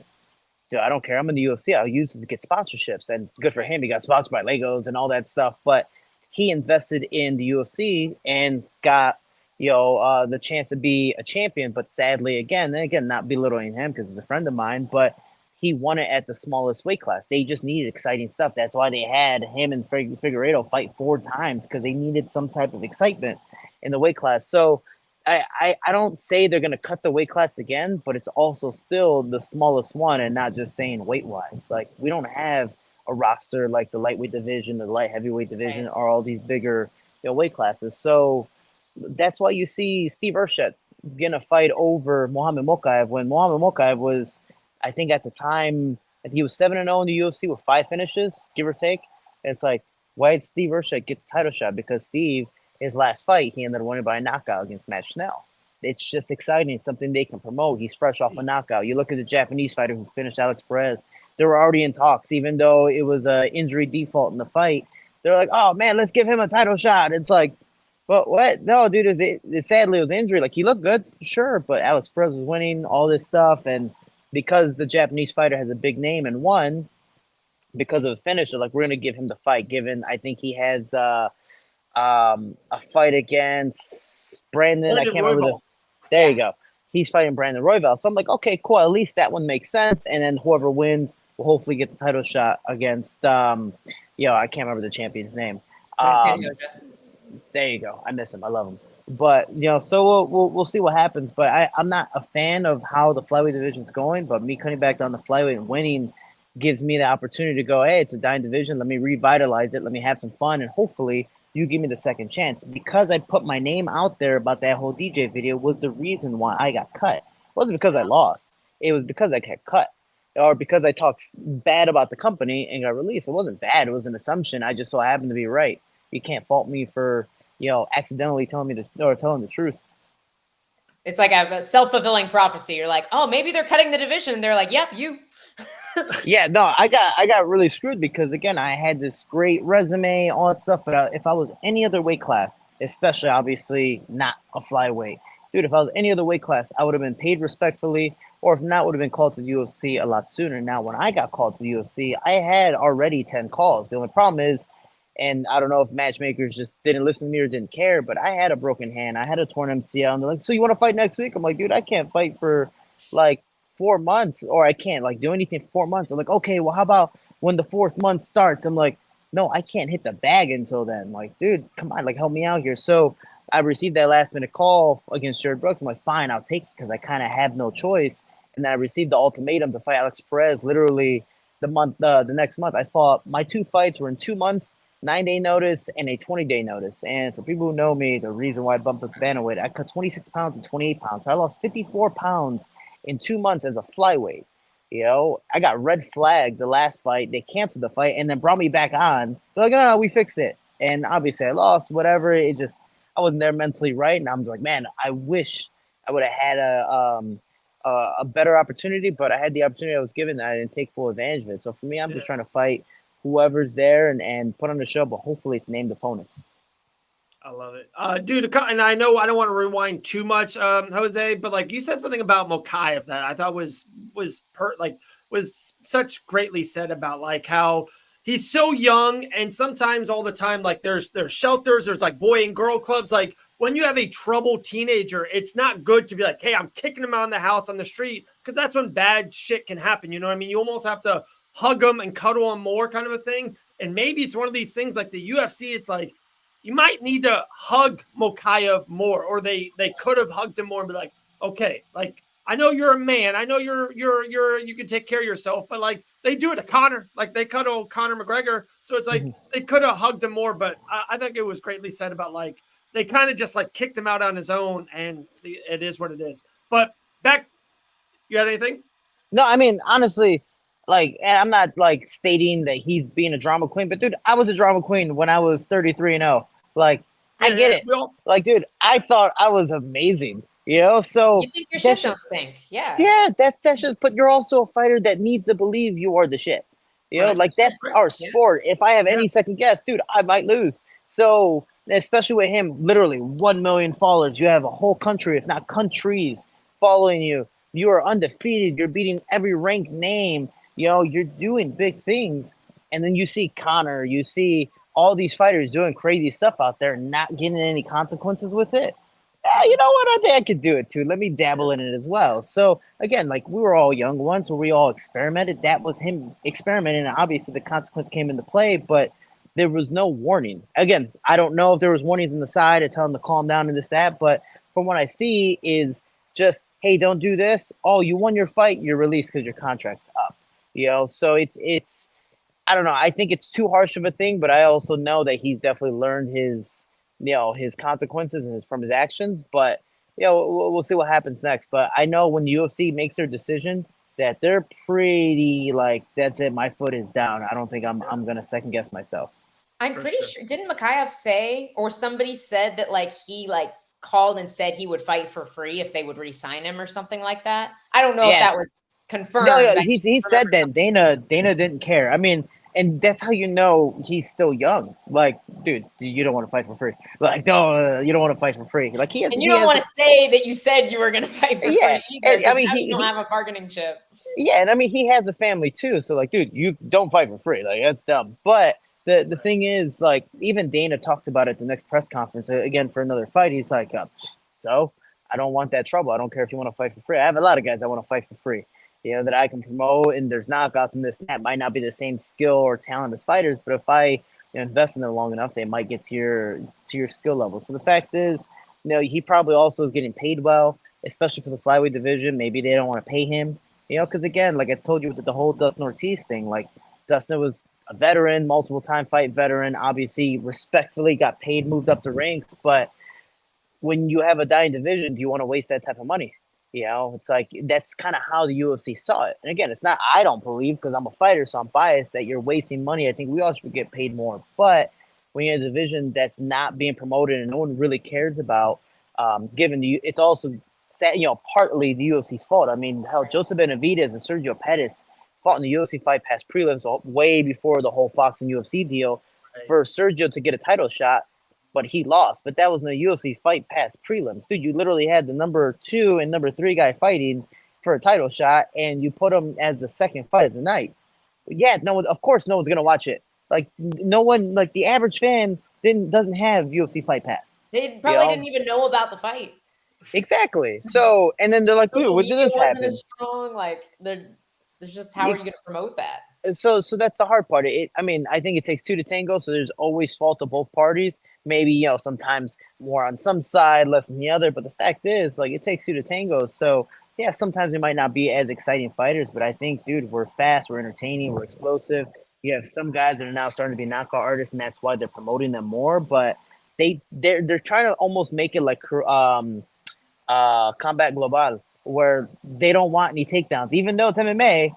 They were like, dude, it's almost like a Greco or freestyle match. Like, you get a takedown, and we're going to wait like maybe 10 seconds. Oh, nothing happened. All right, let's get back up and start a fight, because they want to see. The average fan doesn't know jiu-jitsu.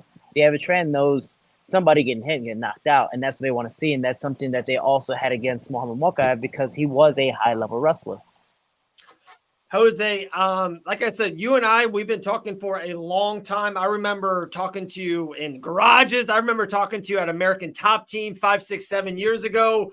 I really love that I've seen recently on your socials, your podcast and everything that you're doing. So please, tell our field and our audience and our people, our fans, whatever, about your podcast and everything you've been doing lately. Oh, man, I really hope it doesn't get canceled. We're already on episode 2. Lazy Boys episode comes out tomorrow, which is also a challenge on getting, because he's only Spanish. So getting English subtitles and the other people's getting Spanish subtitles to follow his crowd, because he has 500,000 followers. So you got to, entertain both. But, man, it's become a lot of fun. I've always wanted to have my own show. I have 2 shows now. I have the Shorty Show with Luke Kelly, part of MMA Unhinged. And then I have the Shorty Podcast, where I'm trying to be the next Joe Rogan, Theo Von, like kind of a mixture of that, just fun size with purple hair, and just have some fun where it's not just talking about fighting. I want to do the whole System of a Down thing, where if you listen to music, it's random bullshit.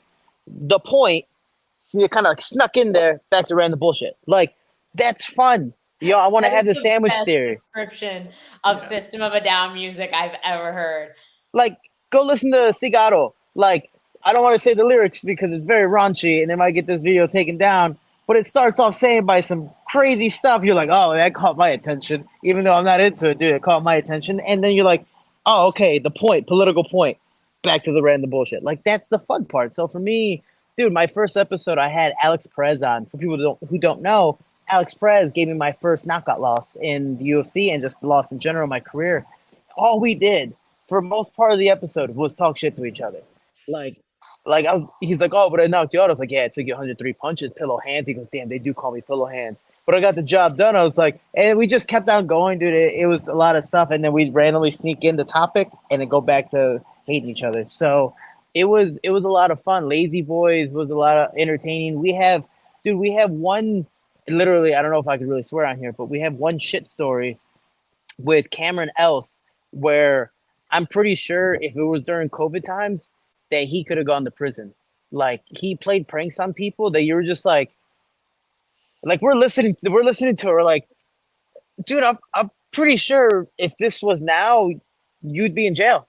Like, I'm pretty damn certain you'd be in jail. Like, there were so many things that, and again, like, I'm friends with everybody, so it ends up being locker room talk, you know? Yeah. So like, okay, for example, I had a video that got taken down this weekend that was about Daniel Sahuber, Lazy Boy, and all the fighters inside this house. I stay at the upper management house, which I call the Mexican house. It's literally everyone from Mexico. And there's 8 to 9 people here in a 3-bedroom place. Like, my bed is on the floor. Like, that's how many like people are here. 3 bathrooms, all that stuff. But it's all dudes. And one of the questions was like, so my co-host just randomly jumped out. I don't know why he was so excited to ask this. He goes, so when and where do you masturbate in the house? And I was like, what? But I was like, oh, wait, actually, that's a good question, because no one has the same schedule. It's not like we all leave the house the same time and come back at the same time. Like, it's all very, like, right now, I think I'm by myself. I think that, dude, I could be flapping it somewhere right now. Somebody walks in like, this is prime time, then you're missing it. Yeah, thanks, guys. Thanks, I appreciate it. See, talking about fight bananas. We'll be fighting my banana later. But the fact is, dude, I was like, they started talking. So, okay, so they're going to get back to the point because my ADHD ass goes off on tangents. So I guess one of the fighters, I won't say who, was decided to like, oh, damn, I have the house to myself. Let me put on the whatever's on my phone on the TV, because technology. Bigger screen. Dude, that's pretty damn awesome. Anyways, so he's fucking going out of town, doing whatever. And then, some of the guys come in, obviously, when he's done. And they're like, dude, why you look so happy? He goes, oh, yeah, sorry. No, I just kind of finished myself off a little bit. And they're like, dude, we have cameras in the house. And so this house is almost like a reality show. We have cameras in the garage, in the living room, at the front door, outside at the garage. So they're like good professional cameras. Like, you ever see the home cameras, the doorbell ones? Like, they're but way, way better. You hear the audio, you see everything perfectly. Like, it's like us right now, the whole HD thing. And we're like, dude, we have cameras here. And then we ended up texting the manager, we're like, hey, can you look at the camera from this time and this day? And they ended up finding the film. So we had it stored somewhere.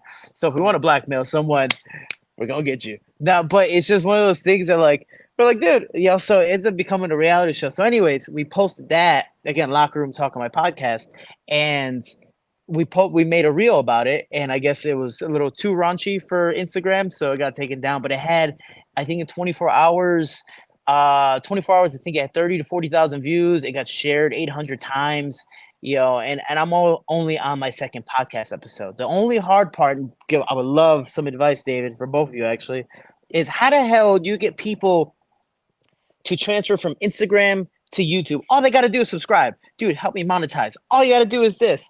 But they just want to see the reel, and they're like, all right, I saw the trailer of the movie. I'm good. And it's like, come on, dude. Like, just hop over, subscribe. That's it. YouTube's hard. It requires more steps. Facebook, I feel like Facebook is easier, and Instagram because it's one follow button. But YouTube requires more steps. It's like, oh, okay, I see the video. All right, I've watched the whole video. I like the video. It's like, now you have to remember to go all the way to their profile and hit subscribe. Like, it's just more steps and more time. It's so funny. She's 100% right. And this is actually our second YouTube channel. Our first one was better. It got hacked. We lost it. It's sad. It is what it is. But dude, and I think you know this, like we talked about our Facebook channel, we have 463,000 followers. It's crazy. And it's like, I probably don't put it often enough, but it's like, here's our YouTube channel, guys. Just subscribe right here. That's all we have to do. You would think, if 1% does that, that's 4,600, like 1%. And they don't. It's very hard. Are we only on YouTube today? We're only Huh? on YouTube. Are we Yeah, only just on on YouTube? YouTube. Yeah, today? we're trying We're to like do that. We're making trying to people build. watch the YouTube. Is Yeah, what we're because we're oh yeah, for making sure. money through Meta now. Like we got a revenue stream through Meta. It's awesome, but now we're trying to create other revenue streams. Dude, the crazy thing is, like, I'm a dude, so this is saying a lot. It's easier to get me to get followers on OnlyFans than it is on YouTube. Yeah, It's the same. Have you It's the tried? same amount of steps. It's the same amount of steps, dude. The same amount of steps. Yeah, no, I have an OnlyFans. I was being real there. But so if you want, subscribe, Jose Shorty Torres. But yeah, is but it also an do this. MMA OnlyFans or is it a OnlyFans? It is. It's hard. Wait, let me think about it. It is an MMA OnlyFans. It just so happens that I'm wearing MMA shorts most of the time. So, yeah. So there's a little You know- crossover. You know, when you don't have a fight for so much, like, again, this is my little rant and complaint here. I fought in May, sadly lost. I was gonna fight in August. All right. For people who don't know, when you fight and this is your full-time job, that becomes your savings account. That's your budget. When you have no fight, you slowly start biting out of that savings account. August, no fight. I was in Mexico training. Then I came to Vegas. Oh, no fight. Okay. Oh, we're moving you to September, but no exact date. Okay, cool. I moved everything, paid coaches, traveled, all that stuff. And then they're like, oh, dude, sorry. Actually, we're going to fight you in December. That's 4 more months. So what is that? Let's see, May. So June, July, August, September, October, November, December. Plus, I fought May 5th. So that's a whole extra month. That's 8 months. Yeah, 8 months without pay. So for me, I'm gonna start showing some bananas on OnlyFans very, very soon. Cause fuck, like, dude, this is getting ridiculous. So yes, it's so. Talk for me. Yeah, as long as you pay, dude, I'll show you pretty much about any 20. I'm not gay, but $20. Hey, that you're in the right. You gotta get in the podcast business, dude. There is a ton of money in podcasting. If it's the content or sponsorships, or so much in between. So there's a lot of stuff there for sure. So hear me out. This is for the female in the room. Did you go to college? Yeah. How many times do you think about being a stripper because money was tight? Really? 0. Oh, good for you. I'm good. Good for you. I'm glad you had a healthy, great childhood. But for most of me and my friends, or at least the women in my life, there might just be my taste of women. But the women in my life that were in college were like, dude, college sucks. Like, it's so expensive to do everything. Like, I could just be a stripper and make so much money. And then as a guy, I'm like, yeah, dude, go be a stripper. Like, 1, I would love to see you naked. But then 2, like, it's so easy for women to make money because all you got to do is strip. Or now, especially OnlyFans, the only problem is there goes your morals. You're throwing that right out the window. And you're like, I don't know if I want to do it, this, that. I used to talk smack. I'm like, dude, it's easy. Just go show a titty. Like, you'll be fine. Like, you make $20, dude, that's great. At but least now, in a strip club, you're limited to a small community that knows you're a stripper. OnlyFans, it's like the internet is everywhere, forever, guys. Yeah, Which is and part it's of the reason releasing. I'm very like. But hear me out. Anti that, but I'm a little anti that. The reason why I'm saying that is because I used to make fun of the women. Like, dude, it's not that hard. Just flop. There you go. You made some money, and then there's gonna be a bunch of guys, especially OnlyFans. You're gonna make so much more money. Now I'm like, oh, I don't know if I want to show that stuff. And I'm like, oh, damn it. I feel like the women I used to make fun of that I'm like, oh, you should just go do it. Now I'm like contemplating life. I'm like, oh, dude, I got my own foundation. I sponsor people. Like, I don't want to do that. My freaking bananas flying around everywhere, So yeah, I don't know. So, it's life. So that's my struggle right now of trying to find a fight. So Brave, dude, find me a fight. I don't care if it's Mom Makayev. I don't care if it's you and Makayev. That's the fight to make. See, I highly doubt he's going to take it. Now, see, it's the fight to make. Is he going to take it? Respectfully, I don't believe so. Like, it doesn't make sense. Him and I have already talked, and he didn't acknowledge. Like, he goes, oh, yeah, it sounds like a smart fight, or it sounds like a reasonable fight to take. But he never said yes or no. So I'm like, fuck. So for me, I don't care who I fight. Like, I'm at the point in my career where I almost feel like a journeyman, where I have the resume, but I'm like, dude, no one wants to fight me? How the hell does no one want to fight me? Like, especially I'm being the only American and Brave. Like, if you beat me, it looks good on your resume. I don't see why, because I have a name. So I don't see why not. And I have purple hair. Like, who doesn't want to punch a guy with purple hair? So, have you ever seen Despicable Me 2? Dude, it's fucking phenomenal. But the thing is, like, I just want to fight and I need some money. Like I'm in the process of possibly selling my car because I need some money, you know?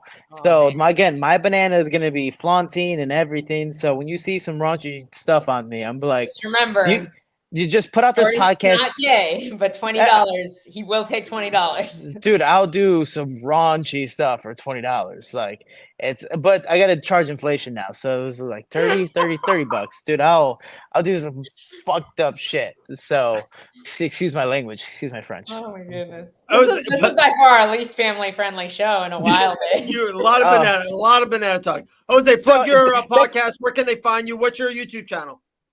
So the YouTube channel is the Shorty Podcast or the Shorty Show Podcast. The Instagram, the Shorty Show Pod. Mine, Jose Shorty Torres, and I appreciate all the love and support. That's why I always say we can, we will. Together we are Team Shorty. So if you help sponsor me on OnlyFans, oh gosh, it would be great. I can keep my car, and man, I just appreciate love and support. I hope to do the show again. I'm sorry that it might get taken down. And sorry for all the families, and hopefully no children are watching this. And yeah, it was a great adventure. Now I got to go choke out lazy, so it'll be a fun time and possibly choke. Anyways, I'm not even gonna finish that sentence. Jose, man, great catching up with your brother. Talk soon, all right? Definitely keep in touch, all right, brother? Nice to meet Take care, guys. Jose Shorty Torres. There we go. That was awesome. What a character. What a character. I wanted to put this up while he was talking, but it was such a good conversation. But Chris was right. A podcaster's dream guest. What a great dude. I didn't know. I didn't have to come into it. I was like, that was perfect. I feel like my moment earlier, it was definitely I was on the the Grind Drips coffee. Why is your mug cooler than mine? Was there a dog? I can't see what the cover is. Is it a dog? It's a dog with a headphones. It's called Frank's Blend. It's a roast. It's named after Frank. What does it smell like? What's the aroma, Dave? Very rich, like very like chocolatey? No, not chocolatey. I just got myself unblurry. Oh. Like very strong. Yeah. Yeah. Some strong coffee. I'm really liking the vanilla caramel. I know you were saying that. So good. Yeah, like very. Yeah, I'm telling you, it's gonna pack a punch, dude. I was jumping. I brought my camera to the ceiling earlier. It was wild, dude. Grant cracked up. He's like, that was pretty funny. Did he? Was he upset that I didn't pick him? So no, of course, this is us. I go, hey, Grant, this is the question I proposed to the girls, and then I want your answer first before I give mine. He goes, okay, cool. I was like, hey, Maddie said Conor versus Khabib. He's like, oh, good. I go, oh, your wife said Kane beating Jr. He's like, oh, that's a good one. I go, Grant, what's yours? He's like, dude, Chael Sonnen defeating Anderson Silva. I heard that. I opened the door. I was like, that's what I should have said. I was like, that's a good one, Grant. And then he's like, oh, okay. I'm like, no, the answer is you. The answer is you and Bobby Green. He like, you can see his face. He's like, yeah. And then I go, hey, if it wasn't a part of the family, I go, to me, the real answer, it was my first one. I wrote it down. I go, like, we talked to him, the story, all of it. It was Dustin Poirier beating Makhachev. It wasn't even Poirier beating Khabib because, like, that would have been great in the time. The run after the Khabib fight is what made him where he is now. So I agree. I think the Islam fight is the one you pick for Dustin. Yeah, that's the story. Yeah, it is. There's somebody that is the two best answers are Dustin and Chael. Obviously, I'd love for Grant to have won the Bobby Green fight, but I think that he's gonna. I think when at the end of Grant's career, I feel like that loss isn't gonna matter. You know, I feel like there are losses that define careers. I don't think that's gonna be one. You know, I agree with that. I do agree, but I do say, and tell me if I'm wrong, El. If he were to ragdoll Bobby Green October of last year, he probably would have fought May. Jalen Turner, Dan Hooker, Patty Pimblett. He would have beat all three of them. Grant would have been number 5 in the world right now. I agree. I agree. I think God's got a plan for Grant, though. I know. So, and I don't want to rush it. You know, Dude, you ready for this one? I'm just going to go there with it. Terrance McKinney had a lot of good God talk at the first 20 minutes. Yeah, a lot dude. of good God talk. I like, he's seems like he's really like put his life together, you know? Yeah, Which is peaceful, awesome. communicated really well. He's got his boy with him. I'm like, Loves his kid, taking care of yeah. his boy. Getting Sometimes and like I love what he said about like just a more consistent camp. Like I'd love to hear more about him. I hope we can have him back on, but I feel like I want to know what more about, because he was said he didn't have like a real structure. And I was like, is that like where you were training? Is that just your lifestyle? Was it lacking structure? You know, like, because I think that's super important for fighters. And it's a good example. You know, it's a great example he's setting for his kid. This night was lacking structure. Okay. That night was lacking structure. Okay. Christian. Dave, you gotta send Christian a PFL hat. That's what he wants? About it. Huh? That's what he wants? Yeah. All right. Yeah, remember we talked, it was like, I can't remember. He messaged me. I'm sorry, Christian. I saw your message. I haven't responded yet. We are going to send you a PFL hat. Christian D, find me, my personal at David Van Auken or the Fight Banaz on IG. Message me your address again. I'll send it out tomorrow. Literally send it out. It's happening. You had like a killer comment a few weeks ago. Would Grant fight Money Moicano? What Christian, is his this is yours. on fighting? Ooh, that's nice. That's yours. What is his Done. take on fighting his teammates? That hat will be great, guys. Awesome. So fighting teammates, I think Grant's opinion is about the same as most of the guys at ATT, that like, if it's not a title, they're probably not going to fight each other. Sometimes it's necessary, you know, like I think where the division was at when Gamrot fought Arman, the fight just made so much sense, you know, but it's just part of it, you know, like sometimes it happens for sure, but I feel like at lightweight, there's so many fights to be made. It shouldn't have to happen that often at lightweight. And I don't think Grant and Moicano want to fight each other if they can help it. They're pretty good friends, you know? Like Grant was out of town a couple weeks ago. I like went over to Moicano's house and ate steak with him and his wife and watched the fights, you know, like there are people, you know, it sucks to be the reason your friend loses half his paycheck and can't take home money. And let's just be honest. I will say this out loud. It will never be the same. People will be like, oh yeah, sure. No. Win or lose, something happens in that fight and you will say it will be the same. It will never be the same again. You will always feel like it's hard. Yeah. It's hard to be like, if you're real close with somebody, it'd be really hard to like on either end. Like if you win, you're always going to feel weird around that person. Yeah, if you lose, there's always going to be a part of you that's like, man, like you took money out of my family, or you took food out of my family's mouth, money out of my pocket, and maybe ended a title, like a run towards a title. Like there's just so much. That's why, like, I feel like the only time teammates should really be fighting each other is if it's for $1 million or a belt. Yeah. I just had this conversation with K-Rock yesterday, Dave. Yeah. I was like, I'm not fighting you unless it's for $1 million or a world title. She's like, $1 million. That's it. I love it. Chris, I apologize too. When you told me the size, we just didn't have it in stock. I thought it was smaller. So I have some smaller stuff. I just don't have the size. I apologize. But I'm going to play a video real quick because I should have it on the thing. I don't have it yet. So I'm just going to make myself screen bigger and then show it on mine. You ready, Al? Ready. It has no sound. Guys, I have the scoop for you. We've all been seeing announcements that Colby Covington is definitely fighting Dustin Poirier. I wanted to hear it from the horse's mouth, though. So today, I texted Dustin Poirier, and he said, absolutely not. He said, that is BS. You can quote me and say that he is not making money from me. There you have it, guys.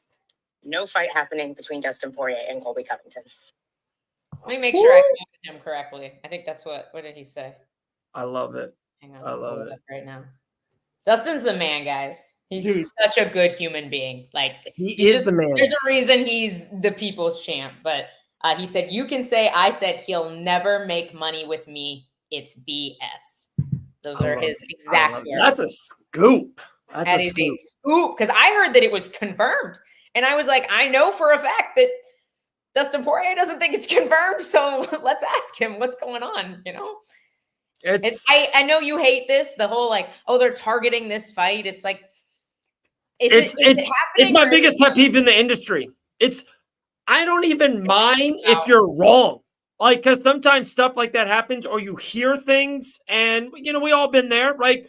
Let's just be honest. Maybe Grant will say, "Hey, I'm hearing this. I'm going to fight this," and then something happens and it gets changed, or a date. Dude, I'm not going to joke. Me and Jillian had a fight poster of Canada in the background. She was going to be on the Edmonton show. It got moved. Like, remember, I was like, "Wait, remember when she announced it on the show?" And I was like, kind of weird. I was like, "What happened?" It got changed. Stuff like that does happen. It happens all the time. All the time. I'm sorry, I missed Chris's comment. He said, "I'll go on a diet." Chris is gonna fit into the merch. Sorry, but like it's hard to not like that. Christian, 100%. I hope he gets a banger fight too. I don't think he deserves anything less, and I genuinely hope it's Gaethje. I think Dustin does want that fight back because he seems like that kind of guy to me, and it's must-see TV. Like, how I would watch them fight a dozen times because it's always going to be amazing. And Chris, for one, I'll pay to see Colby Dustin. Like, not a lot of everyone will see Colby Dustin. Like, it's the Colby thing. There's not a lot of I'm telling you, it's the least probably watched Dustin fight out of them all. And Chris, I think maybe you're missing the point a little bit. It's Dustin he doesn't want to make money with Colby. Like, he doesn't want Colby to kind of have that moment. I really do think Dustin has one fight left. It's one big moment. Dustin doesn't want to have that build up with Colby. He knows it's going to be a shit show. He knows it's going to be, too much trash talking. He knows it's going to be just nasty. He doesn't want it. Yeah, no, I agree. I don't think it does any, like, the benefit for that fight is Colby's. Yeah. Dustin doesn't benefit from that fight. And it's his last fight. I think he wants, it doesn't have to be a total respect. It can be even like Chandler. Because I do think in a weird way, after the fight, they would be like, it's squash forever. You know what I mean? Yeah. Like, him and Colby are never doing that. I don't think Colby and anybody. I feel like everybody gets done fighting Colby and still hates him. Like, win, lose, draw. Like, I think that's just the persona that he's created in the sport. Right. No, I get what you're saying, Chris. I know the point. I don't know. Of course, I would love to see any Dustin fight because he's just that good. I'm just not into Colby right now. And against that high caliber. I think Colby's on a 3-4 fight losing streak. It's like, I don't know. Yeah. Crazy. 2 minutes left. I think we did it. Gilbert Burns, Sean Brady this weekend, guys. The rest of the card, we got Steve Garcia. If you haven't seen it, Steve Garcia talked with our James Lynch. It's on our Fight Bananas YouTube channel. Make sure you go and see that. Anything left? 1 minute and a left? No, man. I think we talked about the Sphere tickets tanking. We talked about Jessica Andrade suing her coach. We talked about Dustin giving us the absolute scoop, how much we appreciate and love the diamond. We found out that Elle doesn't read the notes. We showed off Dave's Grind Ops mug. It's been a good day, minus me not reading the notes. Yeah. Next week on this very show, myself will not be here. It will be Elle and Maddie's show, whatever they want. It's their show. They'll run with it. I will be flying off to Las Vegas, Nevada. Cannot wait. We'll be there all week long. The Canelo fight, we will be there for that. We might have some other stuff brewing. We hear some other stuff might be happening. And Contender Series is tonight, guys. Gage Young is fighting tonight. Austin Bashi is a person I'm going to have to look up. There's so many guys on this season, guys. Just turn your freaking TV on Tuesday nights. I hate to say this, also as well, 9:30 p.m. Eastern on this very YouTube channel. Myself and Malcolm Wellmaker will be live. We're going to talk to him for 20 minutes. Great smile, great kid. We're going to talk about his knockout Contender Series, what's next, and just chat. We're going to just chat, talk, have a convo. Love it. Yeah. 36 seconds left. Anything else? I don't know why that I have to. Thank you to Jose Torres. Thank you to Grant making a random. How good is Grant Dawson? Random How entry. good is Grant Dawson? The Grant best. Terrance McKinney opening up the show for us today. Yeah. And then Maddie, I could have been Maddie's Maddie's on a best roll. performance of the summer. Maddie was Maddie's on a roll. Yeah. There we go, guys. Appreciate everyone for coming on. We'll see everyone. If not, see you guys hopefully tonight. If not, we'll see you guys next Tuesday night here on the Fight Banana Show live. We'll see everyone then. Bye.